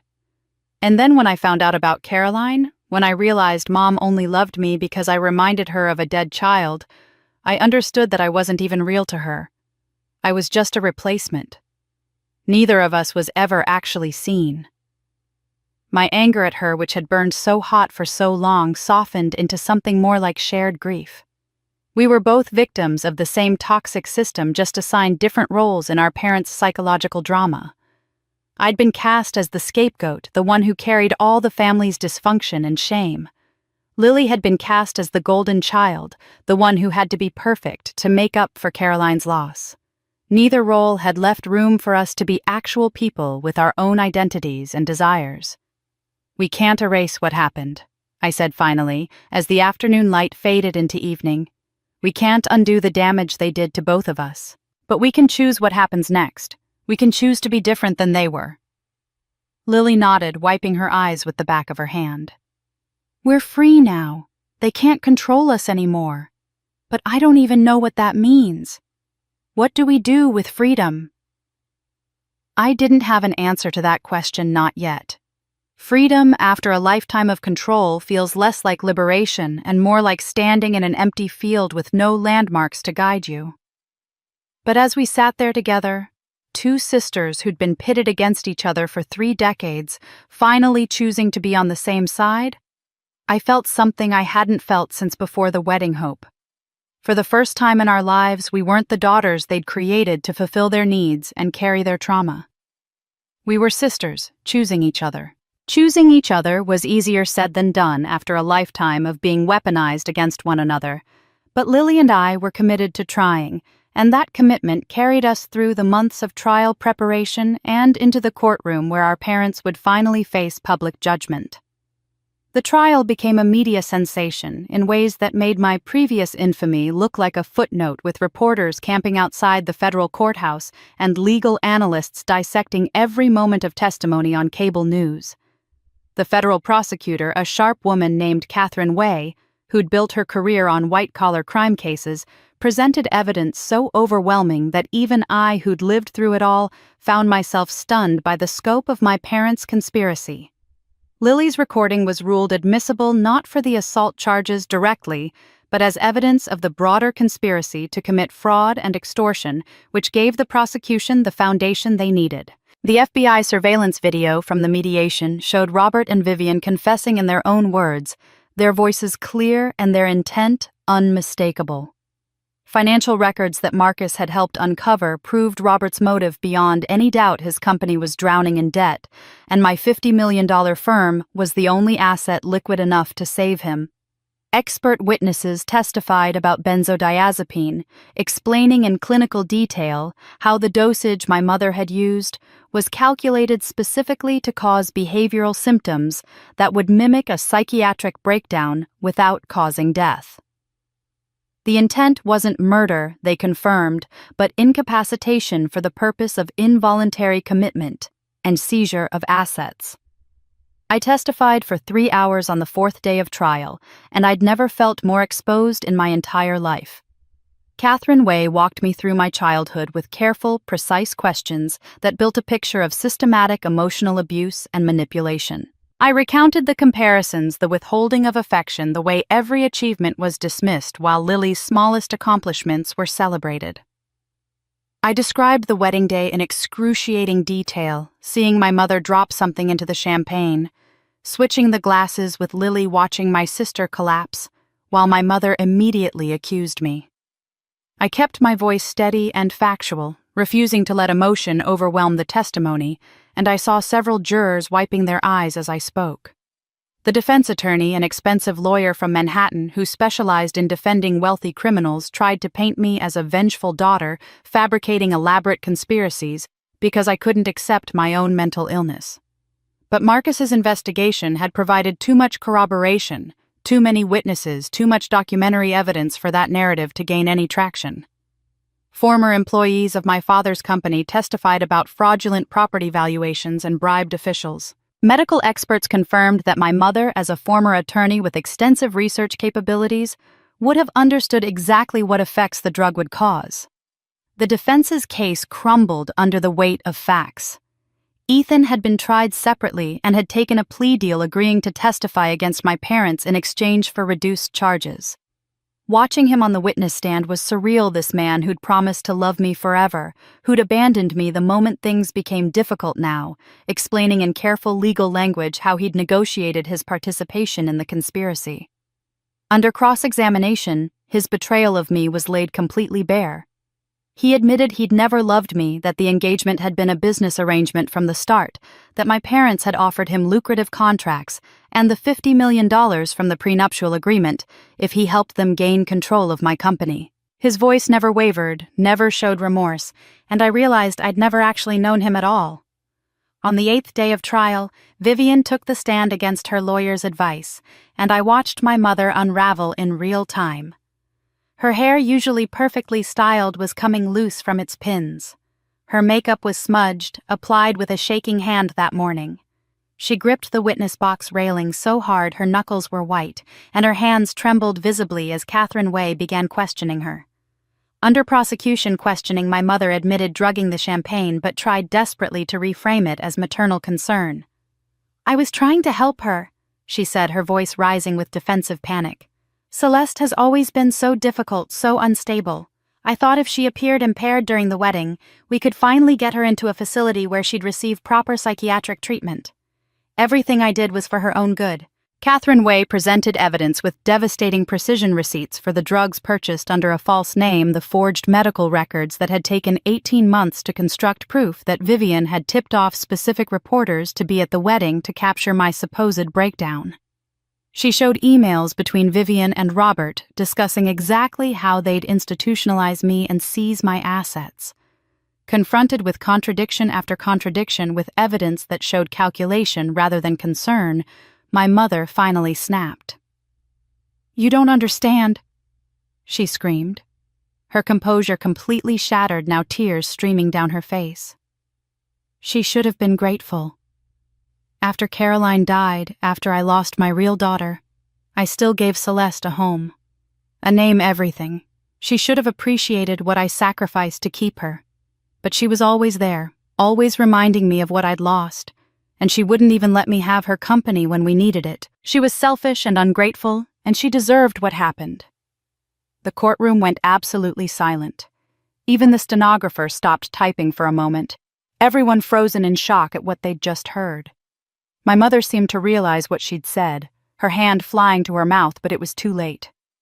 The confession was complete, captured by court reporters and broadcast to the world. The jury deliberated for 6 hours before returning with their verdict. Guilty on all counts. I sat beside Lily in the gallery, our hands clasped together, and felt something release in my chest that I hadn't known was still holding me captive. Sentencing occurred 3 weeks later. Robert received 15 years in federal prison for conspiracy, fraud, money laundering, and extortion.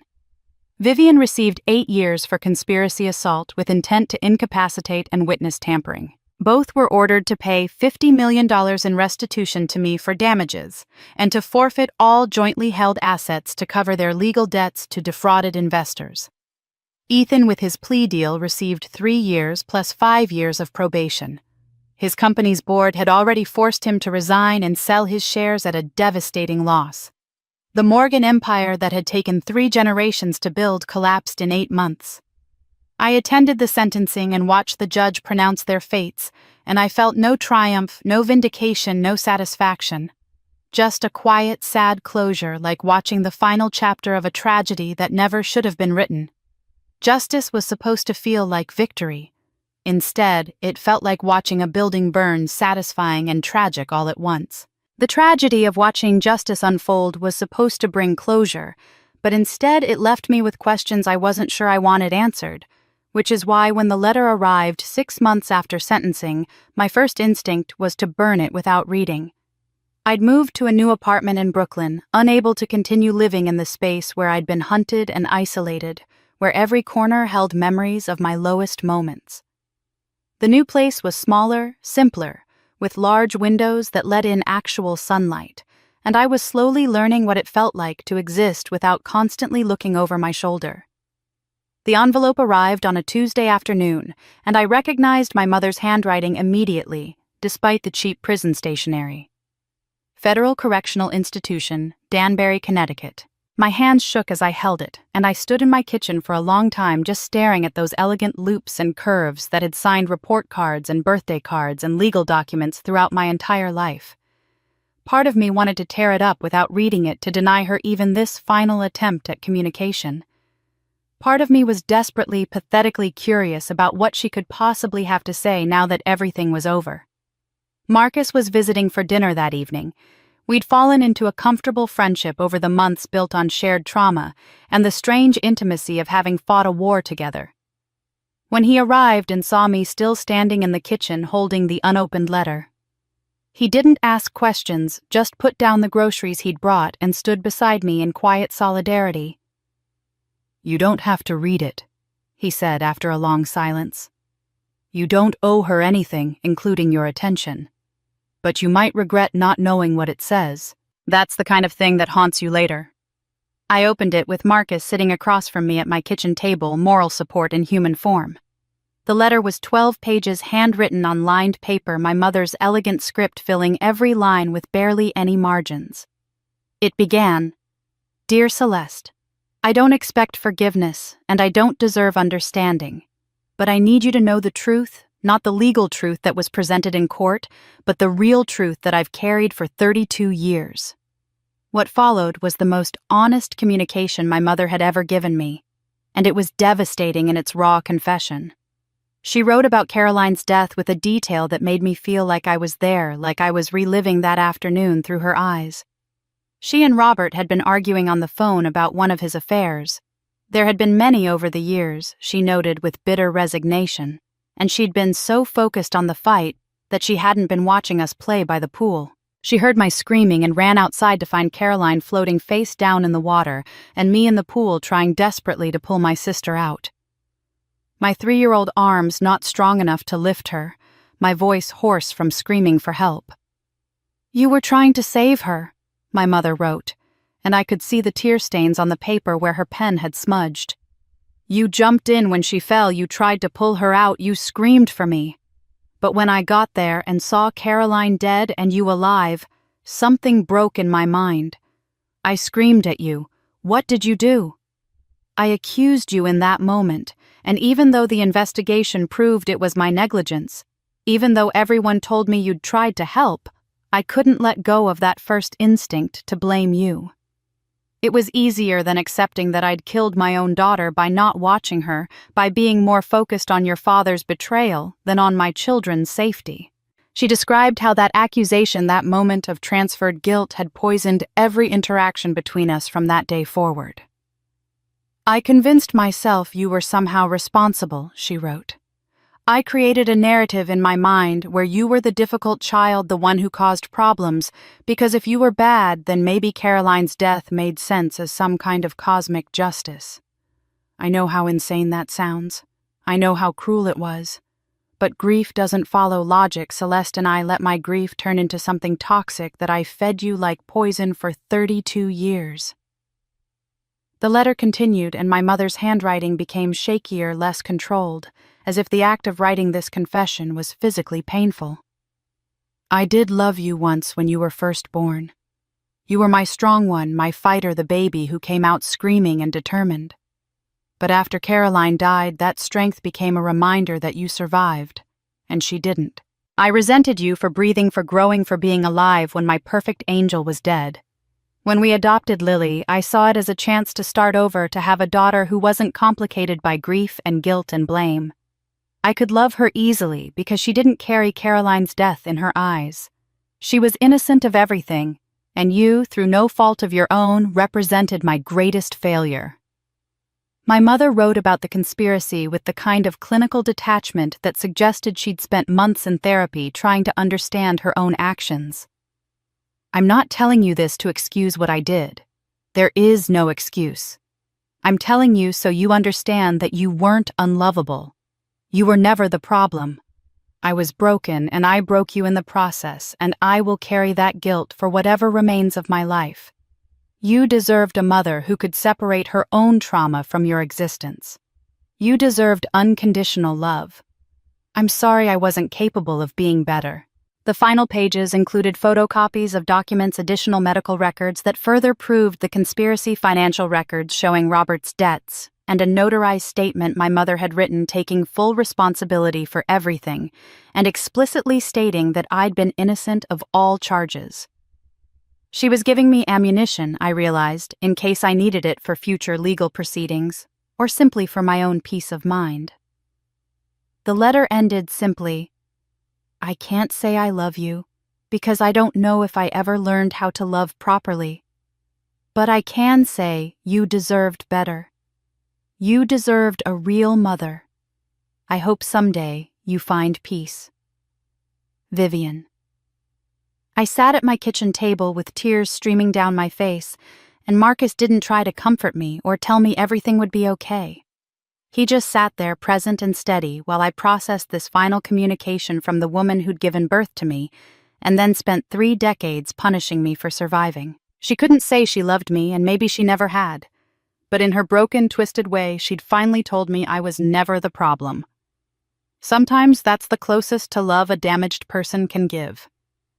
Understanding that my mother was broken didn't erase what she'd done, but it gave me something I hadn't expected: the ability to set down the weight of wondering if I'd somehow deserved it, and that freedom opened space for me to recognize the people who'd actually stood beside me when standing beside me meant risking everything. Marcus had his own closure to pursue, his own ghosts to lay to rest, and watching him finally vindicate his father became one of the most meaningful moments of the entire ordeal.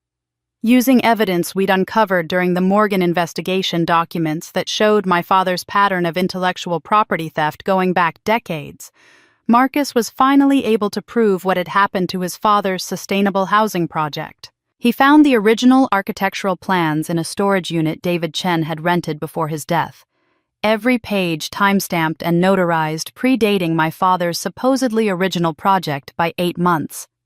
The evidence was irrefutable, and Marcus compiled it all into a comprehensive investigative piece that took him 3 months to write and was published by ProPublica under the title "The Morgan Method: 3 Decades of Stolen Ideas, Ruined Lives, and Corporate Fraud."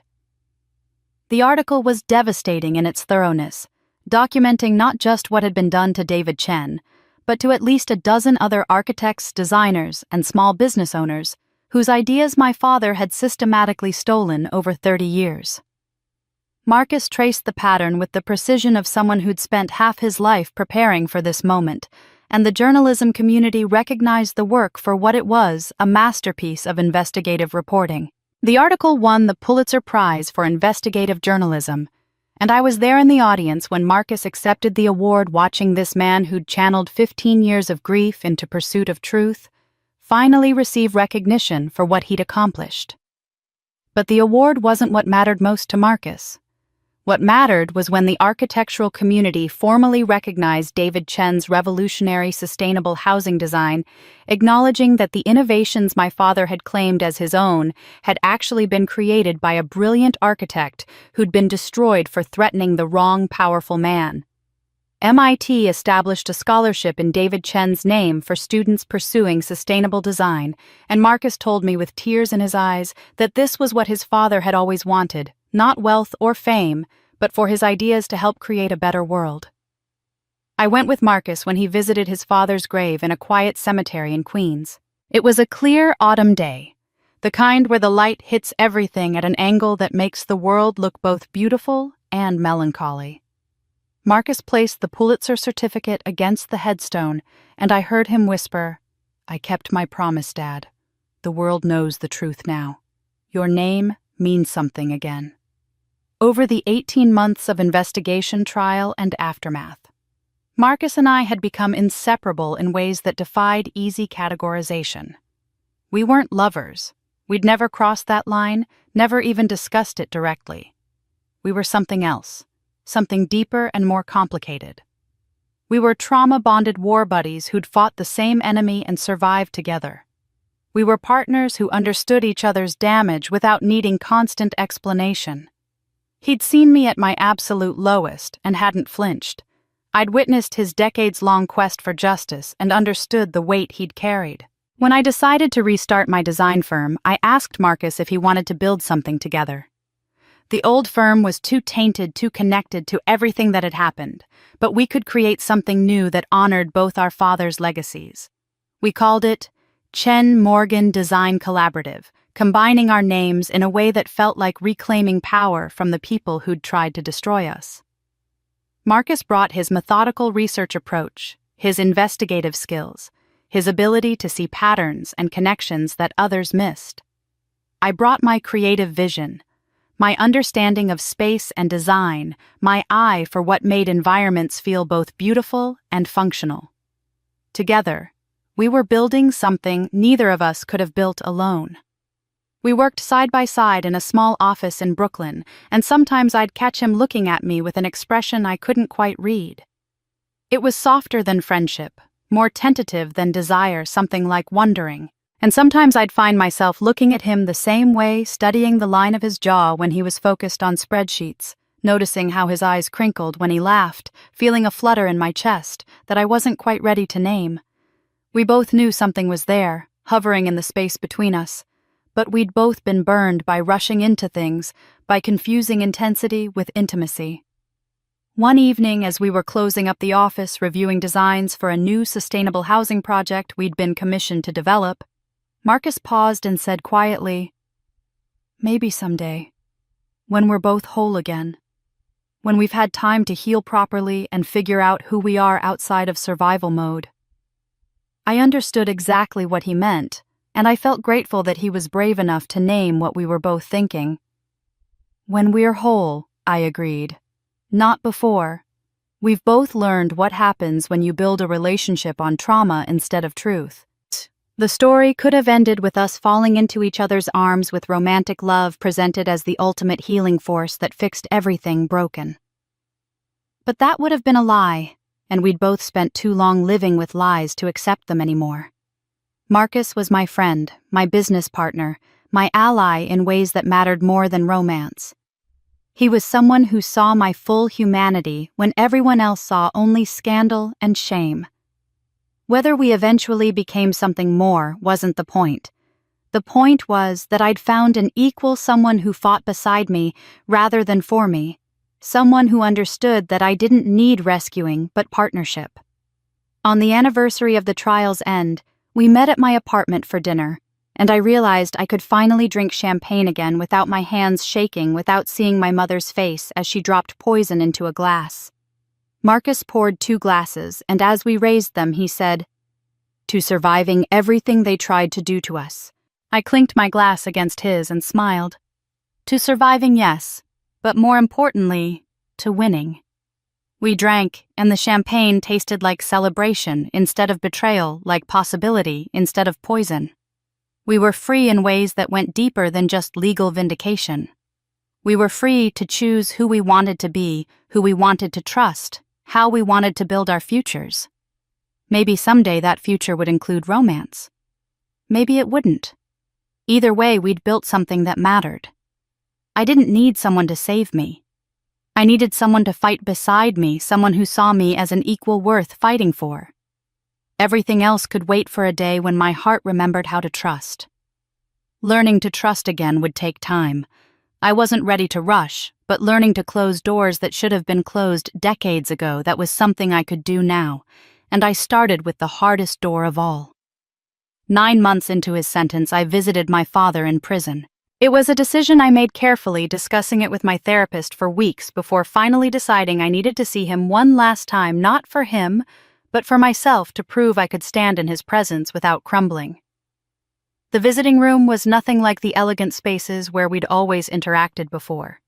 Cheap plastic chairs, fluorescent lighting that made everyone look sickly, the smell of industrial cleaner barely masking decades of human desperation. My father had aged dramatically in those 9 months, as if prison had accelerated time itself. His hair had gone completely gray. He'd lost at least 30 pounds, and without his tailored suits and the boardrooms that had always framed him, he looked diminished in ways that were almost shocking. We sat across from each other with plexiglass between us, speaking through phones that crackled with static, and for a long moment, neither of us said anything. He broke the silence first, his voice carrying an edge of bitterness that seemed to be all he had left. "You destroyed everything I built. 3 generations of Morgan legacy gone because you couldn't let things go." I looked at him through that scratched plexiglass and felt nothing except a kind of distant sadness for the man he might have been if he'd made different choices. "You destroyed yourself," I said quietly. "You made the decision to steal from people to manipulate your own family, to drug your daughter at her wedding. I just refuse to be buried in the rubble of your choices." He laughed, but there was no humor in it, just bitterness and something that might have been grudging respect. "You're more like me than you want to admit, Celeste. Ruthless when you need to be, calculating, strategic. You played the game better than I taught you to, and that's why I'm in here and you're out there." I considered his words carefully because there was truth in them that I'd been avoiding. I had been ruthless in bringing him down. I had calculated every move, strategized with Marcus, and Agent Torres played roles and set traps. I had used every tool at my disposal to ensure his destruction was complete and public. "Maybe," I finally said, "maybe I am like you in some ways. But there's one critical difference between us. I used those traits to protect people and expose crimes. You used them to exploit people and commit crimes. That difference matters, Dad. That's the difference between justice and cruelty." I stood to leave, done with this conversation, done with him, ready to walk out of this prison and never return. His voice called after me as I moved toward the guard who would escort me out. "You'll never escape the Morgan name. It's who you are. It's in your blood, and no matter how far you run, people will always see you as Robert Morgan's daughter." I turned back to look at him one final time through that plexiglass barrier, and I smiled.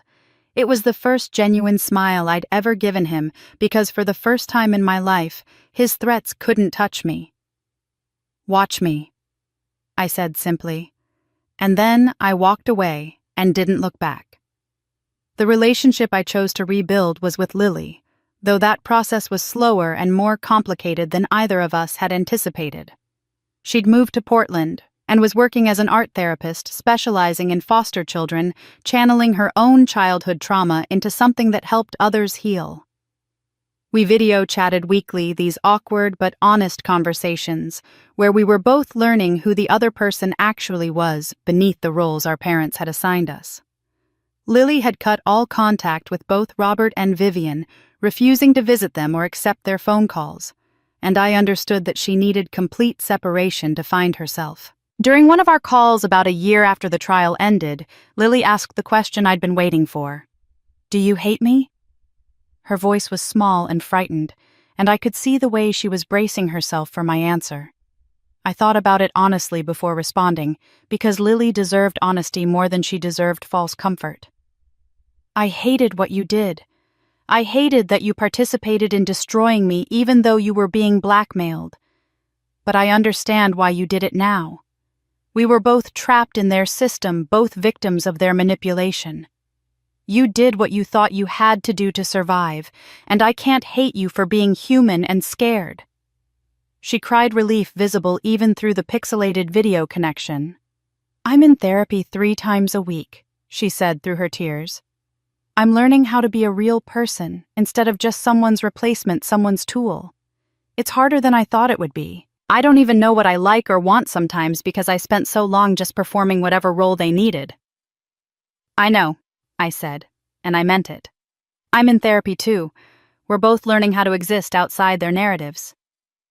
We started planning a trip together, talking about maybe meeting somewhere neutral like Santa Fe or Charleston places neither of us had family history. It would be a chance to build new memories, to be sisters on our own terms, instead of the roles we'd been forced to play.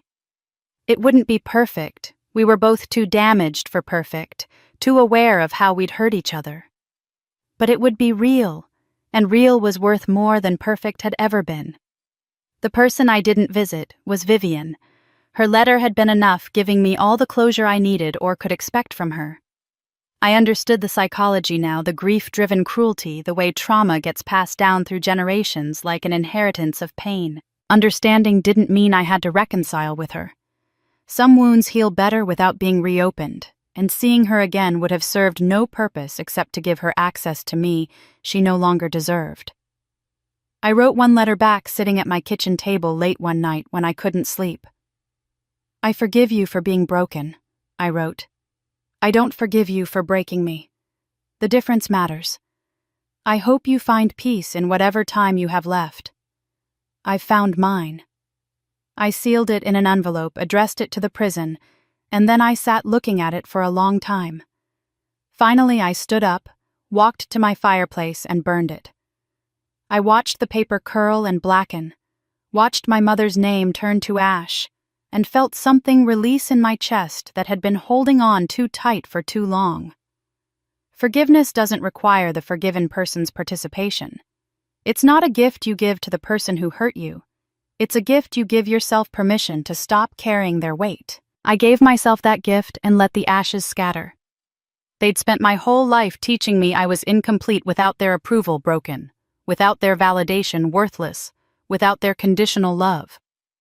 Turns out, I was incomplete with it.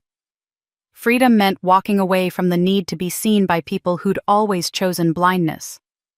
Walking away from the need to be seen by people who chose blindness was the beginning of learning to see myself clearly and exactly. 1 year after the trial concluded, I decided to mark that transformation with a ceremony that would reclaim the space where I'd almost been destroyed. The Morgan estate had been sold months earlier to a young tech CEO who knew nothing about its history, and when I contacted him about renting it for a day, he agreed without asking too many questions. I think he was charmed by the idea of hosting what I described as a celebration of survival. I was recreating my wedding, but this time I was doing it alone, and that aloneness was the entire point. 200 guests filled the grand hall on a crisp autumn afternoon. But these were different people than had attended the first time. These were real friends who'd stood by me during the worst months of my life, colleagues who'd quietly continued working with me even when my name was synonymous with scandal survivors of family trauma. I'd met through support groups who understood what it meant to rebuild yourself from ruins. Marcus was there with his mother, a kind woman who'd lost her husband to my father's cruelty and had somehow found it in her heart to welcome me as a friend. Agent Torres attended in a civilian dress instead of her usual professional suit, joking that this was the strangest case closure celebration she'd ever been invited to. The judge who'd presided over my parents' trial came telling me quietly that in 30 years on the bench he'd never seen someone fight back from such complete destruction with such grace and determination. Media was explicitly banned. This wasn't a spectacle, wasn't a publicity stunt or a viral moment waiting to happen. This was sacred, personal, a ritual of reclamation that belonged only to me and the people who genuinely cared whether I survived. I wore a simple ivory suit instead of a wedding gown, tailored and elegant but practical, the kind of thing you could actually move and actually live in. No veil covering my face, no train trailing behind me like the weight of expectations. Just myself, exactly as I was walking down the aisle alone with my head held high. The setup was unconventional, no bride's side, and groom's side, no traditional division of space. Instead, the chairs were arranged in circles around a central platform, everyone equal. Everyone witnessed, no hierarchy or assigned positions. When I reached the front where a celebrant I'd carefully chosen waited, I turned to face the people who'd gathered, and I saw their faces filled with curiosity and support, and something that looked like hope. I'd asked them all to come without really explaining what we were celebrating, and now it was time to show them. I spoke without notes, the words coming from somewhere deep and honest that I'd spent a year learning to access. A year ago, I was supposed to get married in this room. I wore a beautiful dress, said vows. I meant promised forever to a man I thought I loved. Instead, I almost died here, not physically, though they tried, but in every way that actually matters. My family tried to erase me, to rewrite my entire identity, to control every aspect of my future. They wanted to bury me alive in an institution while they spent my life's work to save themselves. They failed. I paused, looking around the room at faces that were listening with complete attention. Today I'm marrying the only person who's been with me through absolutely everything. The person who knows my worst moments and my best triumphs. The person who will never abandon me, never betray me, never demand that I shrink myself to make them more comfortable. Today, I'm marrying myself. I could feel the energy in the room shift, people leaning forward, understanding dawning on faces, and I continued with the vows I'd written over weeks of careful thought. I, Celeste Morgan, promise to protect you from people who demand you shrink to fit their expectations. I promise to honor your voice even when others try to silence you, especially when others try to silence you. I promise to love you unconditionally, not for what you achieve or how well you perform, but simply for who you are at your core. I promise to see you as whole and worthy exactly as you exist in this moment. I choose you, Celeste Morgan, today and always. The celebrant, a woman who specialized in non-traditional ceremonies, pronounced me committed to myself, and the room erupted in applause that felt like validation and celebration and recognition all at once. People were crying, including Marcus, who I saw wiping his eyes while his mother squeezed his shoulder. Agent Torres was grinning like she'd just closed another successful case. Lily appeared on a large screen via video call from Portland, and even through the pixels, I could see she was crying too. The reception that followed was joyful in ways my original wedding reception never could have been. There was dancing to music I actually liked. Laughter that wasn't performed for cameras. Conversations with people who knew me as a complete person rather than a trophy or a disappointment. The catering was from a small local restaurant I loved instead of some expensive place chosen for prestige. Everything was real, chosen by me, for me. Marcus gave a toast that made everyone laugh and cry simultaneously, talking about resilience and the particular strength it takes to rebuild yourself when everything you thought you knew gets destroyed. Celeste taught me that survival isn't just about enduring, he said, raising his glass. It's about transforming what tried to kill you into something that makes you stronger. She's the bravest person I've ever known, and I'm honored to stand beside her.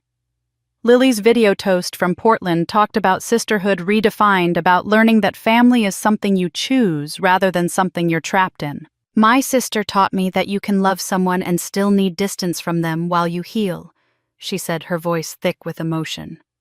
She taught me that forgiveness is something you give yourself, not something you owe to people who hurt you. I'm still learning how to be a real person instead of someone's replacement, but she showed me it's possible. Agent Torres made everyone laugh by joking that this was definitely the most unusual case closure celebration in FBI history, but that it was also the most meaningful. Most of the time we close a case and move on, she said. But sometimes you work with someone who reminds you why you became an agent in the first place. Celeste reminded me that justice isn't just about punishment, it's about restoration. It's about giving people back what was stolen from them. As evening fell and the party continued around me, I found myself standing at the exact spot where Lily had collapsed a year ago. The champagne stain that had marked that place was gone now, covered by new marble the estate's new owner had installed during renovations. I stood there holding a glass of champagne, real champagne, the expensive kind not poisoned or weaponized, but just a celebration in a glass, and I felt no fear, no trauma, no echo of that terrible day. Just peace and the satisfaction of having survived and transformed myself into someone my family could never have imagined. I raised the glass and spoke loud enough for the whole room to hear, and conversations quieted as people turned to listen. They tried to poison my life with their cruelty, their manipulation, their carefully constructed lies. But I drank it all, survived every drop, and transformed it into something they never expected: strength. This toast isn't to them. It's not about forgiveness or reconciliation or any of those things people say you're supposed to feel.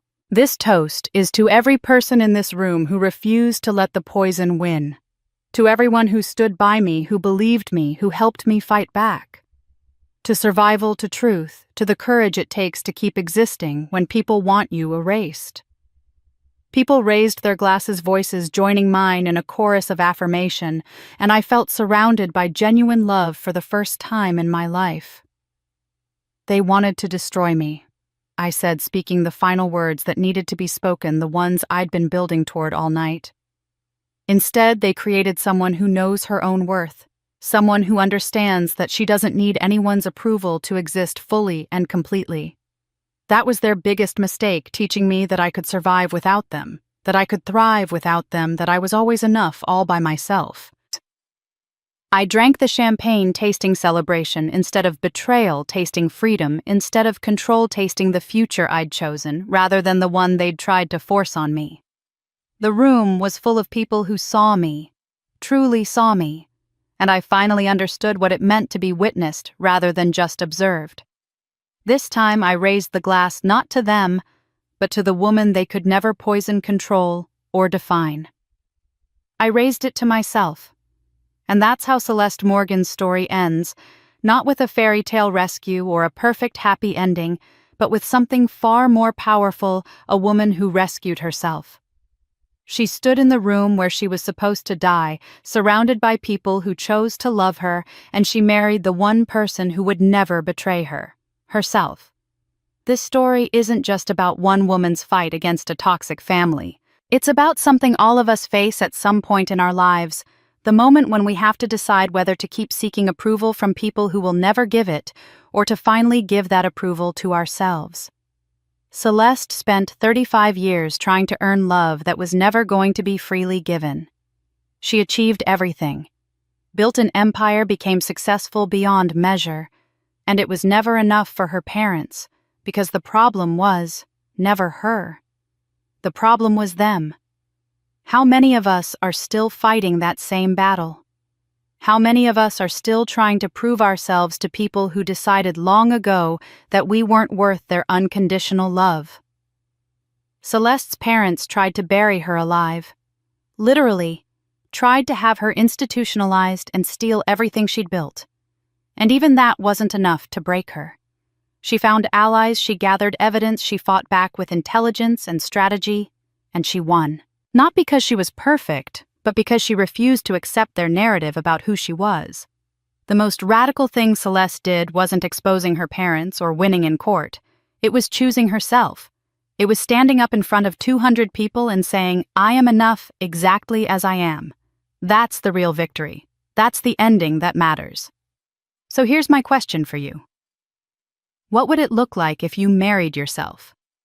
What would change in your life if you stopped waiting for someone else to validate your worth and just decided you were worthy all on your own? What toxic relationships are you still holding on to because you're afraid of being alone? Not realizing that being alone is better than being with people who poison you. If Celeste's story resonated with you, if you've ever felt unseen by the people who were supposed to love you, if you've ever had to fight your way back from being destroyed by family, I want to hear from you. Drop a comment below and tell me. What's the one thing you'd promise yourself if you were writing your own vows? What would you commit to protecting in yourself? And if you've already made that choice, if you've already walked away from toxic family and chosen yourself, tell us how you did it. Your story might be exactly what someone else needs to hear today. Don't forget to subscribe to this channel if you want more stories about people who refused to stay victims, who fought back, who survived and transformed their pain into power. Hit that notification bell so you never miss a story that might change how you see yourself. And if this story affected you, share it with someone who needs to hear it. Sometimes we all need permission to choose ourselves, and maybe Celeste's story can be that permission for someone you love. Remember, they wanted to destroy her. Instead, they taught her she was unbreakable. What are your battles teaching you? Thanks for listening. I'll see you in the next story.